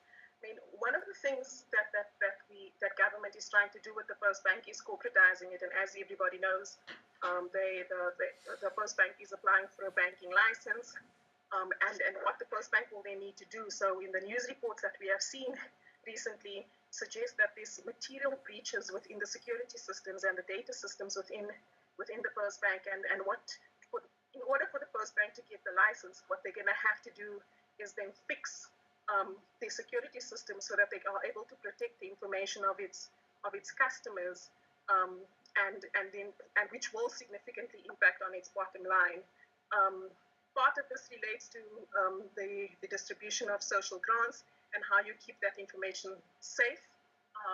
Yes, it will cost a lot of money for the Post Bank. How it gets financed still seems to be up in the air, but we do think that what the Post Bank needs to do, so if the Post Bank wants this license, or if the Post Bank is able to get the license, it's going to have to show the regulator that it has the proper security systems, that it's able to protect the information of its customers.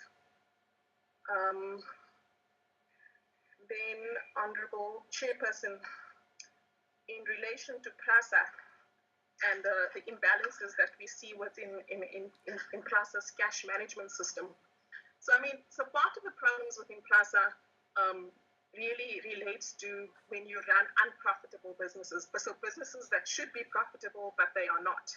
And it creates this operating deficit and its inability to then spend its CapEx money. So the danger in continuing to move, so without any reforms, the danger in continuing to move money from the capital budget into the operating budget is that you end up eroding the capital budget, and with that comes compromising the full modernization program. So as you know, we've tried very hard and we've struggled to get this capital budget up and growing the capital budget. And what you end up doing is we then end up undermining it without any significant changes that comes with its operating model. So one of the things that we have asked PRASA to do is to develop a plan.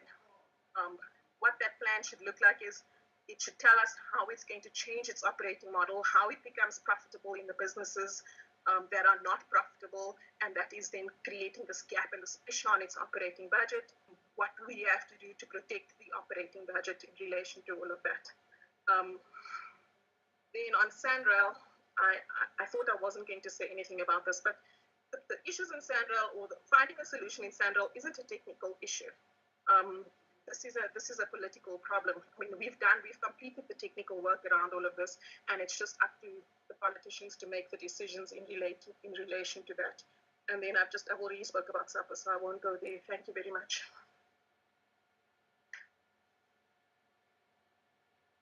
Thank you, honorable members. I'm Gillian Wilson. I represent the Administrative Services Department. I'm just responding to two questions. The one relates to the expenditure for Parliament, which is not explained in the report, and the other one is the underspending in National Treasury relating to the Jobs Fund and to the IFMS. Let me start with Parliament first. With Parliament has their own Financial Management of Parliament and Provincial Legislatures Act. So the Act requires Parliament to set up their own structures that they report to in terms of their monthly and the quarterly expenditure. So we appropriate money to Parliament, and we have only a one-line allocation for Parliament in the Appropriation Act and also in our E&E document. Parliament will then go. They will put their allocation in terms of the programs. They will explain how will they spend their allocation, and they will do it in the structure set up by Parliament itself, and also that is dictated in terms of their act. So we as National Treasury only play advisory role to Parliament. That is what the act requires, that we just play to Parliament.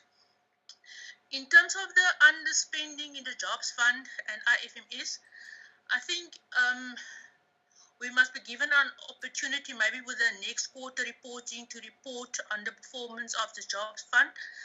But the underspending in the Jobs Fund doesn't impact on the performance of the fund. The Jobs Fund always overperform in terms of their performance indicators.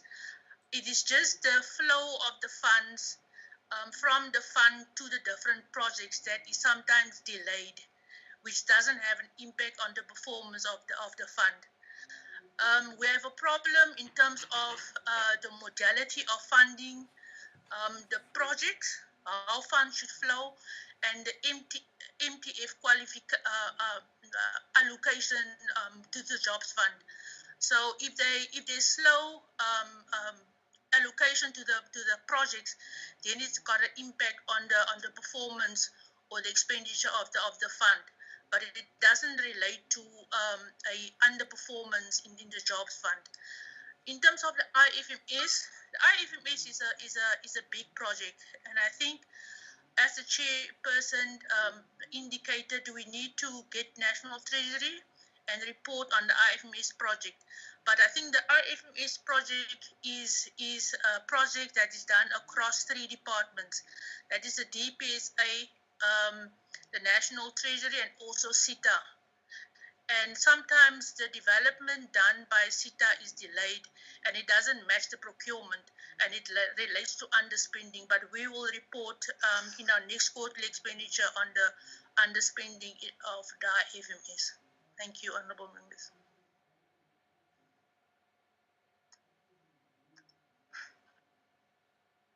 Good evening.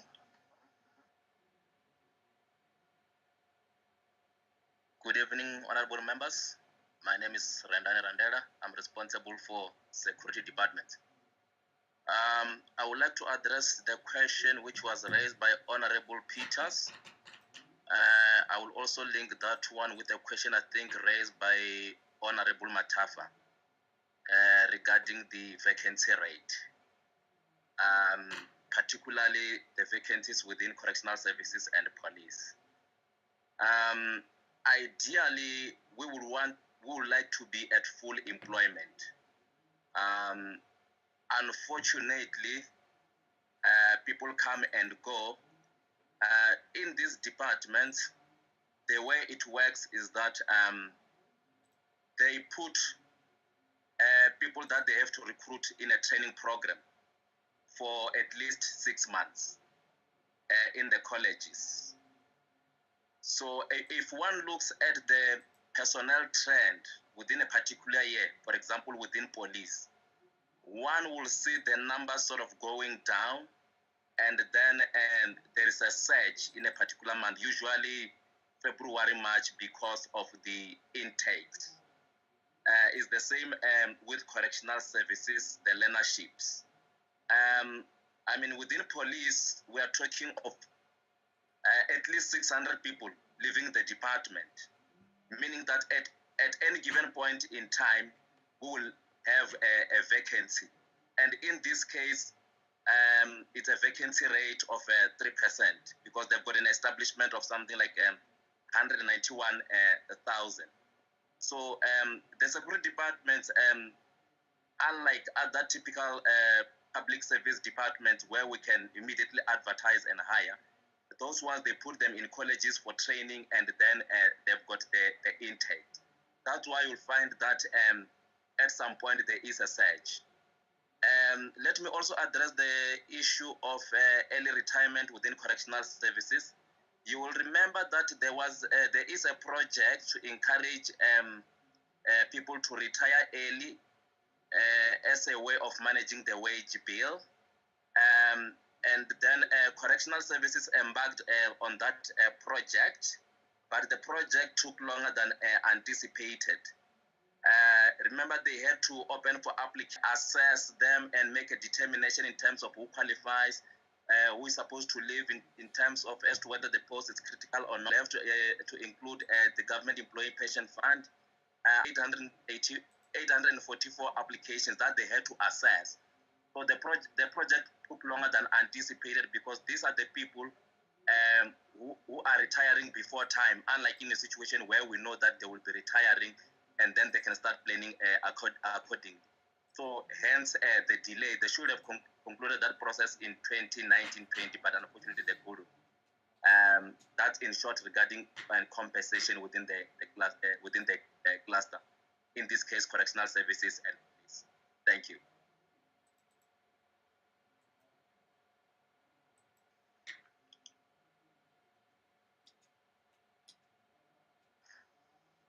Who's next? Evening, Chief. It's Julia de Bruin here. I am the portfolio that deals with the Skills Fund and the CETAs.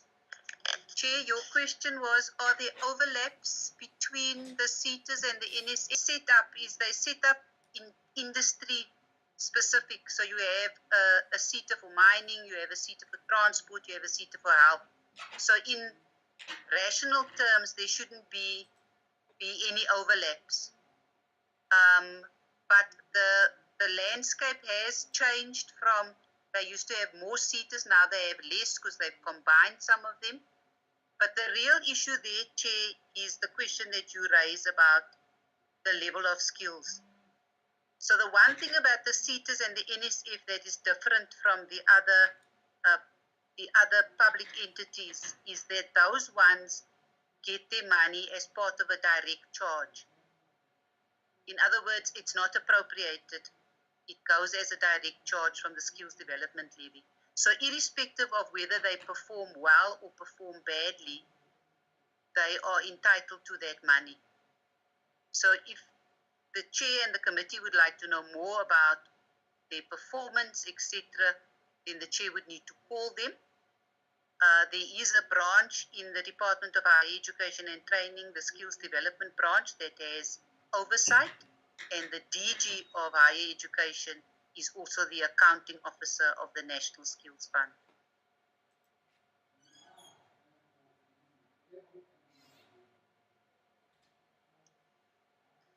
Thank you. Julia, who's next? Mark. Honourable Chairperson, members, it's Mark Fletcher speaking. Of my departments, I think the only questions really pertained a bit to SASSA. So I agree with the point Honourable Peters made about the fact that with the COVID epidemic that the President asked SASSA to try to not pay on the first because of it would worsen the congestion and the queues that elderly people have to face. So he asked for the payment to happen 2 days earlier on the 28th. So in a sense, this is just an accounting issue. So I agree with the way she portrayed that. So effectively, the April payments were just paid 2 or 3 days early than on the 28th. What that meant in terms of the overall accounts is, whereas you're seeing overall for all of government a 2 billion overspending, if that 15 billion had not been paid on the 28th of March, you would have seen about a 13 billion underspending across all the departments. So that had not happened. Now, honourable members, from May month, SASSA then split the payment into 2 payment days. Also not on the first day, they started paying the elderly or the 4th and the children on about the 6th and 7th. But I think honourable members will need to think whether they think this is sufficient, because I think many of us are still seeing long queues amongst the people who are being paid, and whether SASSA should not even split this payment over more days in the month to reduce people paying. Effectively, the fact that they paid earlier helped to, in a sense, deal with the cash flow, the underspending problem in March, but we will still need to bring a finance, once the financial statements are complete for SASSA, we will need to bring a finance bill to Parliament to authorise this technical underspending in March. Just briefly on the question about the security breach on the cards. So you'll know that most of the bank cards that SASSA are using were issued by the Post Bank through the Post Office, and many of these cards were around in the Post Office, and there was a security breach on these cards which compromised what are called the keys, the key codes on these cards, and potentially opened the SASSA cards to fraudulent action from parties that may have stolen some of these cards and got access to these, amongst others, requested that SAPA replace the cards. I'm not able to comment on the exact cost and the cost per card, and also the duration that SAPA will take to replace the cards, but they have been asked to replace the cards, and my understanding is they have agreed to replace the cards. Probably over a period of around about a year. I should say that there have been some difficulties with the new relationship that Ulrika described between the Post Office and the Post Bank. The original contract was between SASSA and the Post Office, and the Post Office and the Post Bank. Effectively, SASSA was contracting with a bank, which is the Post Bank. But now, because of the different structural arrangement between the Post Office and the Post Bank, the SASSA is effectively contracted with a Post Office and not with a bank. And there's some issues about the lack of an updated service level agreement now between the Post Office and the Post Bank in the servicing of that relationship. So there have been some hiccups around the reconciliation of payments by Post Office and various problems in that relationship. I think those are the only 2 questions I wanted to comment on. Thank you, Chairperson. Thank you. Anybody else, or is Mampo?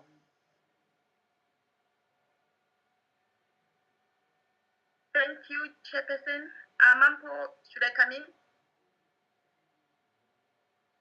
Yes, Lebu. Thank you. Thank you, Honorable Chairperson. Thank you, members. Thank you, honorable members. My response will be on the NEF as far as their response regarding COVID. Can we see you if you don't mind? If you mind, yes. Don't. If you mind, don't. Can you see me now? Yeah, you go. Oh, thank you, Chairperson. My response is on the NEF as far as their response to COVID-19 is concerned. Initially, the entity wanted some money from NT to fund their response interventions. But as you may know that the fiscal is constrained, we engaged with the department DTIC to see how they can assist the NEF. And so far, the DTIC together with NEF and IDC partnered and put a total sum of 200 million to assist manufacturers of the essential goods that are classified in line with COVID response. so that these companies may be able to buy more machinery, raw materials, so that they beef up their production levels or lines. But also the entity itself has put aside 50 million, 30 of which they will assist those companies that they have debt with them in terms of giving them a payment holiday of 3 months, not to pay their capital obligations for the next 3 months from April. I think that process is concluding in June because it started in April. But also 20 billion of that 50 billion will go towards, interest holiday. That in as much as they have a payment holiday towards capital repayments, but also the interest won't be charged on their principal debts. So that is the initial response from the NEF as far as the COVID interventions are concerned. But also the entity, what it has done is to assist around 4,000 plus households with food parcels as part of their interventions toward COVID. So I'm not sure if that is sufficient to you, Honorable Chair, but so far that is the response of the NEF. That's fine. That's fine. As you heard, that will get to them. They've been mentioned many times before us. But just clear this one up. You spoke about 50 million and 50 billion, which is, you said, there's a time you said 50 million intervention and you said 50 billion. So I just want you to clear that one out. I know what. Sorry, Chair, it's 50 million. In the 50 million, you have the 30 million that goes to the principal payment and 20 to the interest payment. Thank you, sir. Thank you, Honorable Chair. I was just saying there's a big problem. I know it's a problem of 1-0, but it can make a big difference. It can make a big difference. I do agree with you. Three zeros, precise. So that's fine. Yes, sir. Okay, good. Thank you. Mambo. Okay, thanks, Honorable Chair. I think it's me next in terms of the responses around questions on SOCs. I think the first question was around Eskom and its business model in terms of the outdated operating model. So I think what we're trying to say there is that in terms of the restructuring of Eskom, you would recall that it involves the unbundling of the 3 divisions within Eskom. So we've seen there's been the divisionalization of the 3 entities within Eskom that's been finalized at the end of March, and you've seen the boards that have been appointed as well as at the end of March. I think the next step now that's required in terms of the restructuring process, in terms of the operating model, is now the legal separation that needs to be finalized. So I think that process is ongoing. But Chair, I think the most important thing that we mentioned with Eskom and along with most of the entities is around the fact that if the entity cannot generate cash to service its own debt, then I think that's where the problem is. If your cost structure is higher than revenue, that's where the entities like your Eskom needs to look at how it can address cost issues, at the same time whilst also looking at revenue issues. In terms of the delays and the cost overruns, Chair, I think what we're trying to mention there is more in terms of the build program, in terms of Kusile and Medupi. I think there is a lot of information that we can share. Maybe we can do that in a separate meeting when we have more time to go through the detail around the build program. So I'll leave that to a later meeting. Chair, there was a question from I think the Honourable Peters, around the need for 3 channels within the SABC. I think that's a very good point, and that's also part of the discussions that we're having with the SABC in terms of the mandate, in terms of repurposing, the SABC, whether it needs to have all 3 channels or whether they also need to bring in, some sort of private, sector participation in terms of that as well. So we are looking at that with the department and the SABC. Chair, there were a few questions around Denel, and maybe if you just allow you to spend some time on the issues of Denel. I think the major issues there with Denel is in terms of its turnaround plan. 2 years ago, when they did come to request for recapitalization, there was a plan which outlined the sale of non-core assets to the tune of about 1.56 billion of strategic equity partners to the value of 2 billion. Now what has happened in the last 2 years is that there's not been much movement in terms of that, even though we've provided the recapitalization of 1.8 billion in the last financial year, and there's a 576 million coming this financial year. But there's been a very slow pace in terms of executing on the sale of non-core assets. And with the advent of COVID-19, what we are going to see is that during the course of this fiscal year, that we would not see many of those selling of non-core assets, being executed, because of the poor market conditions. So that will be to the detriment of the business. But Chair, I think just in light of the questions around not paying, salaries, I think I just want to highlight the fact that management, in terms of executive cut, and that is for 3 months, for May, June, and July. So that will also help to pay or to help to ensure that but Chair, I think we just want to highlight that that's just an interim measure. I think that's not going to basically solve for what's going to happen in September, where they need to settle debt, and that's something that we, in terms of what they need to do. But I think with the advent of COVID-19, we've seen that that the operations have ground to a halt. So basically, there's no or hardly any work that's been executed. So that's why we've seen the significant reduction in terms of the cash flow and the ability to service its debt and to pay the obligations of pay as you earn, taxes and UIF, and also medical aid contributions. I think there was also a question around whether Denel will also be able to execute on its order book. In light of their liquidity constraints, it's going to be very difficult for them to execute. So I think there are discussions that are happening between the Department of Defense and Arms Corps and Denel around how do we take this issue forward. Chair, there was also a question around a list of SOCs that may go into business rescue.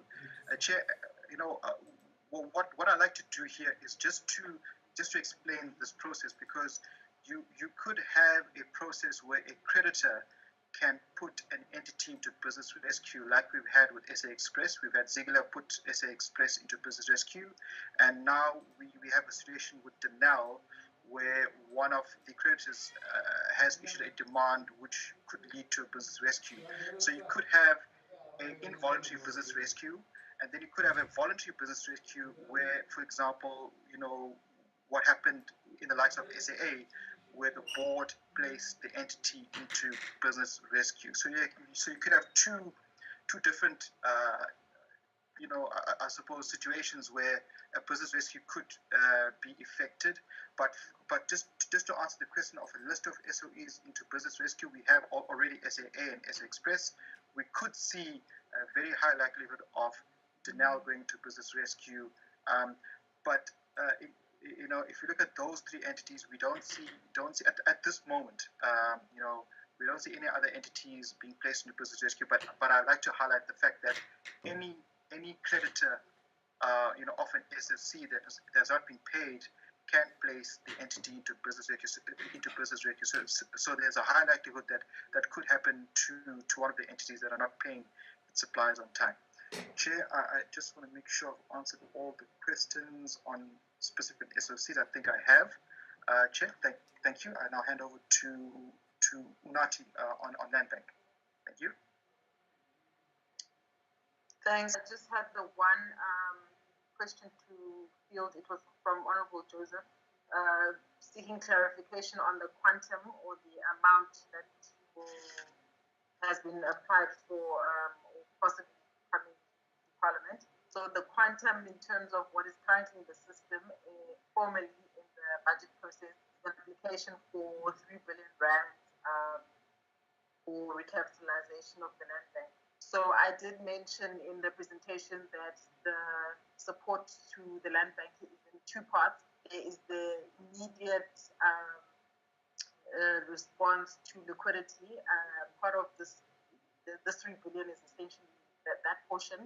And then it is only bridging us in terms of time to solve for the bigger solution in terms of the sustainability of the land bank. And I did also mention that bigger ask will come in the form of both, will come in the form of both guarantees and additional recapitalization. So that is what we solve for right now. But what is on the cards in terms of the current budget process is R1 billion. Thank you.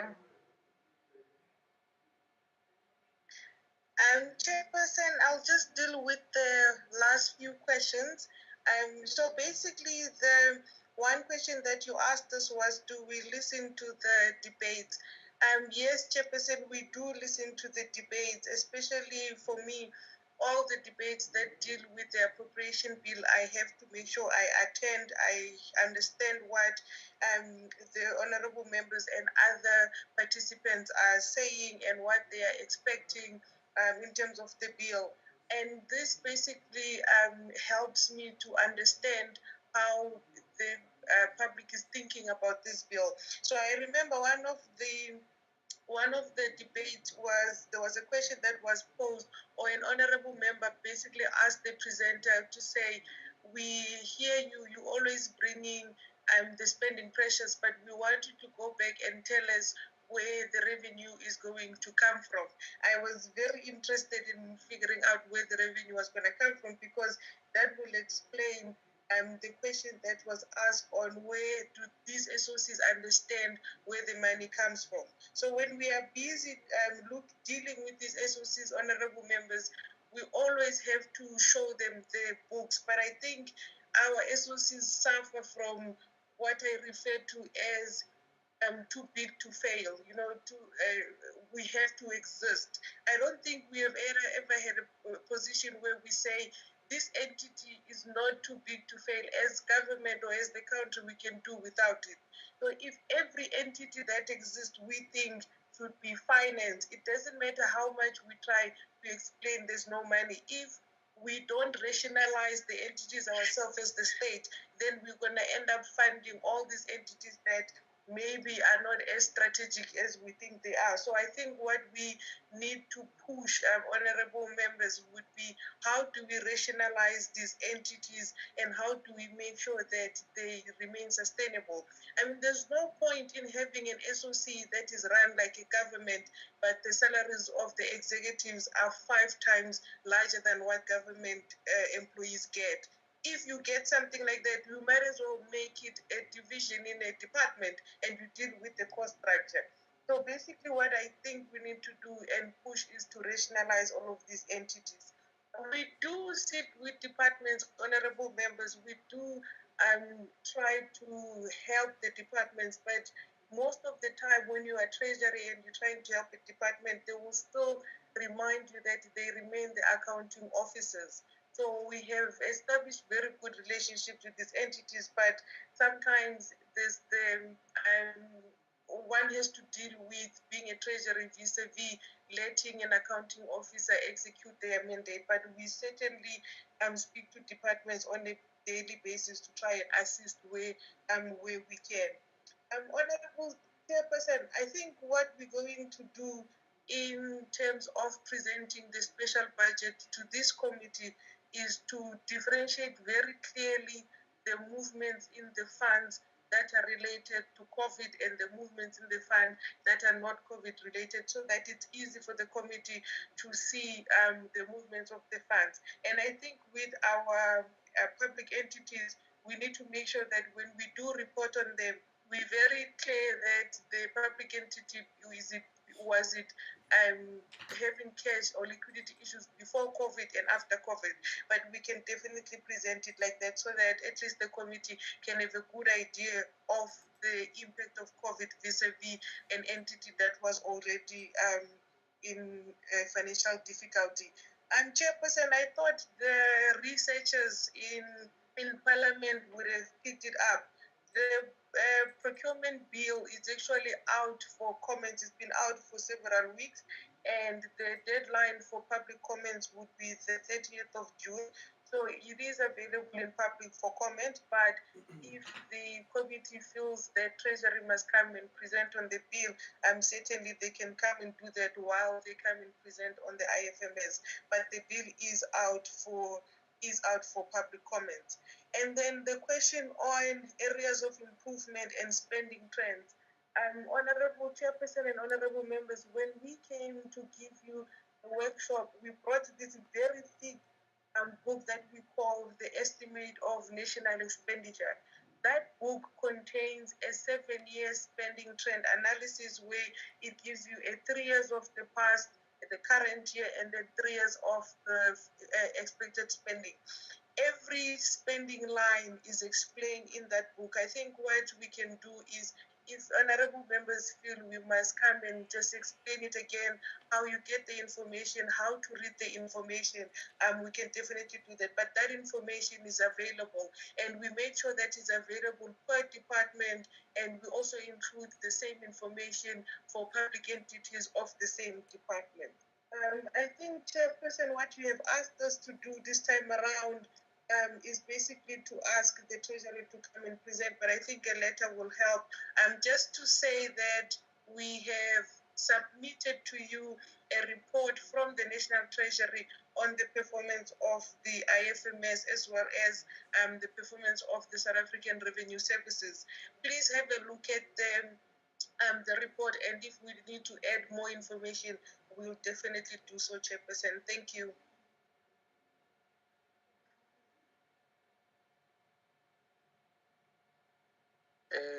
Thank you, Dr. Mampo and the National Treasury team. All members, are there 2 members who would like 1 minute to respond?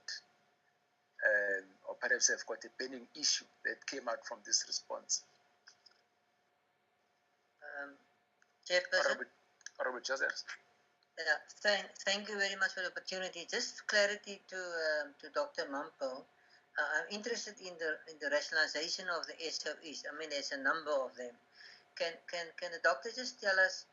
And I think some, as you correctly say, some maybe should belong just to departments. Like it used to belong to departments many years ago, and then things were just outgrown. So my question is, who's responsible for this process? Who makes this decision?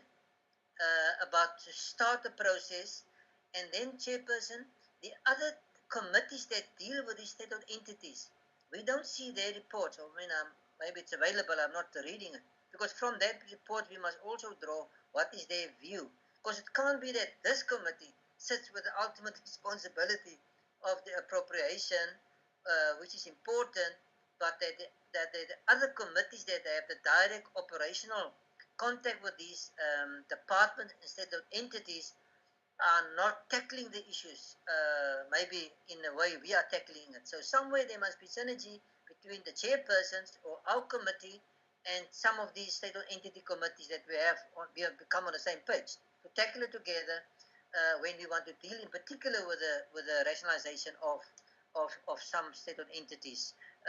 I don't know who's responsible, but it's an important project, very important. Thank you. Any other honorable member? Okay. Dr. Mampo, quickly on the response to Honorable Joseph. Thank you, Honorable Joseph. I think the simplest question would be the different departments will propose, and then Cabinet makes the decision on which entities to be rationalized.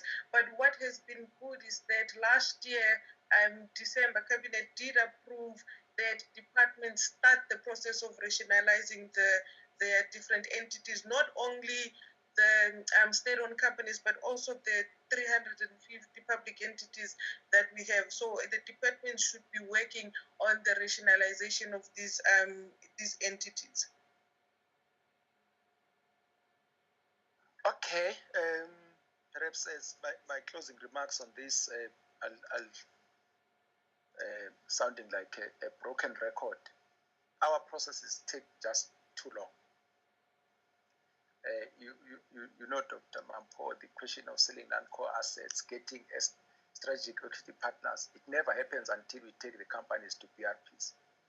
That's that. And I think that's one fear that we are having, that decisions are taken on principle, let's do this, but it never happens. Next time we find ourselves a fait accompli business risk practitioner. And after that, I was listening to SAX. Its values moved from over a billion rand. Now I heard something like 100 and something million rand in about 3 months or so. And I didn't understand it. I just got the piece of that information. Then the turnaround plans. I'm sure you know there are many of them from these SOEs. What you never get is the turnaround, but plans you can't run short of it. And the next time you see it again is then when you are approached to come and fund this thing. And the people of South Africa are just tired of that. Let's face it. And I know it's not National Treasury who must implement those turnaround plans, but they've got an impact on your appropriation. So something should happen. The executive should deal with this thing. Perhaps I want to also comment on. I'm not very sure who was speaking about Sandra.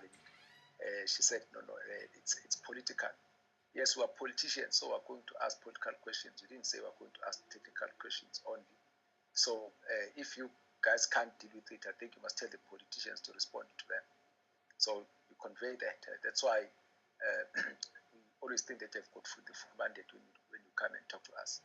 The central issue must be finalized, and can you be given a plan as to when and how is it being finalized? And if people say, no, we can't solve it, at least let people of South Africa know that it can't be solved.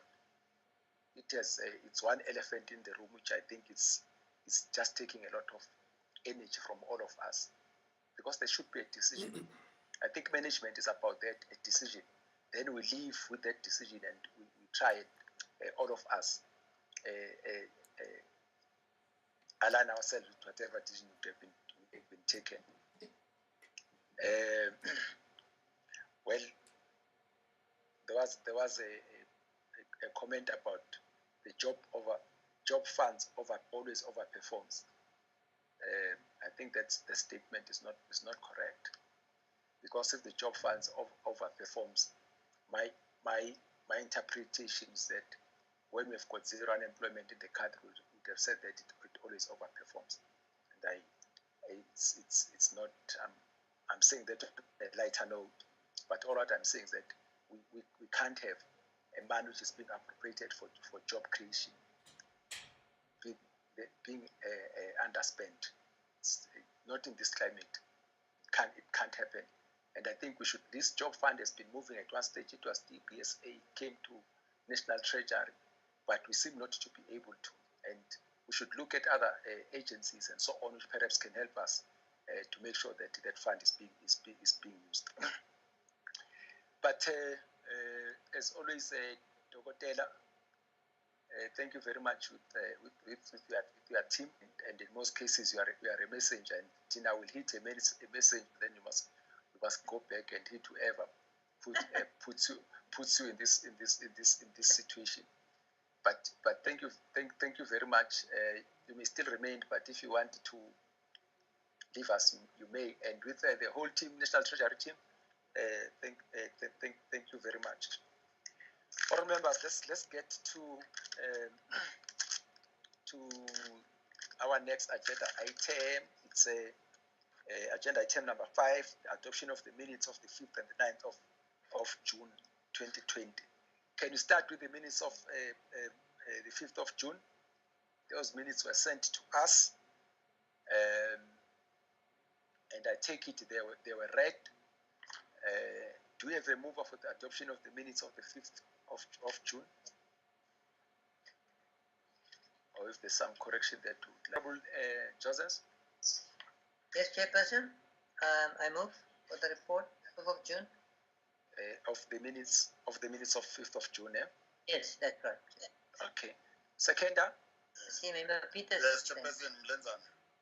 Mlenzana is supporting. So no opposition. The minutes of the 5th of June 2020 are hereby adopted.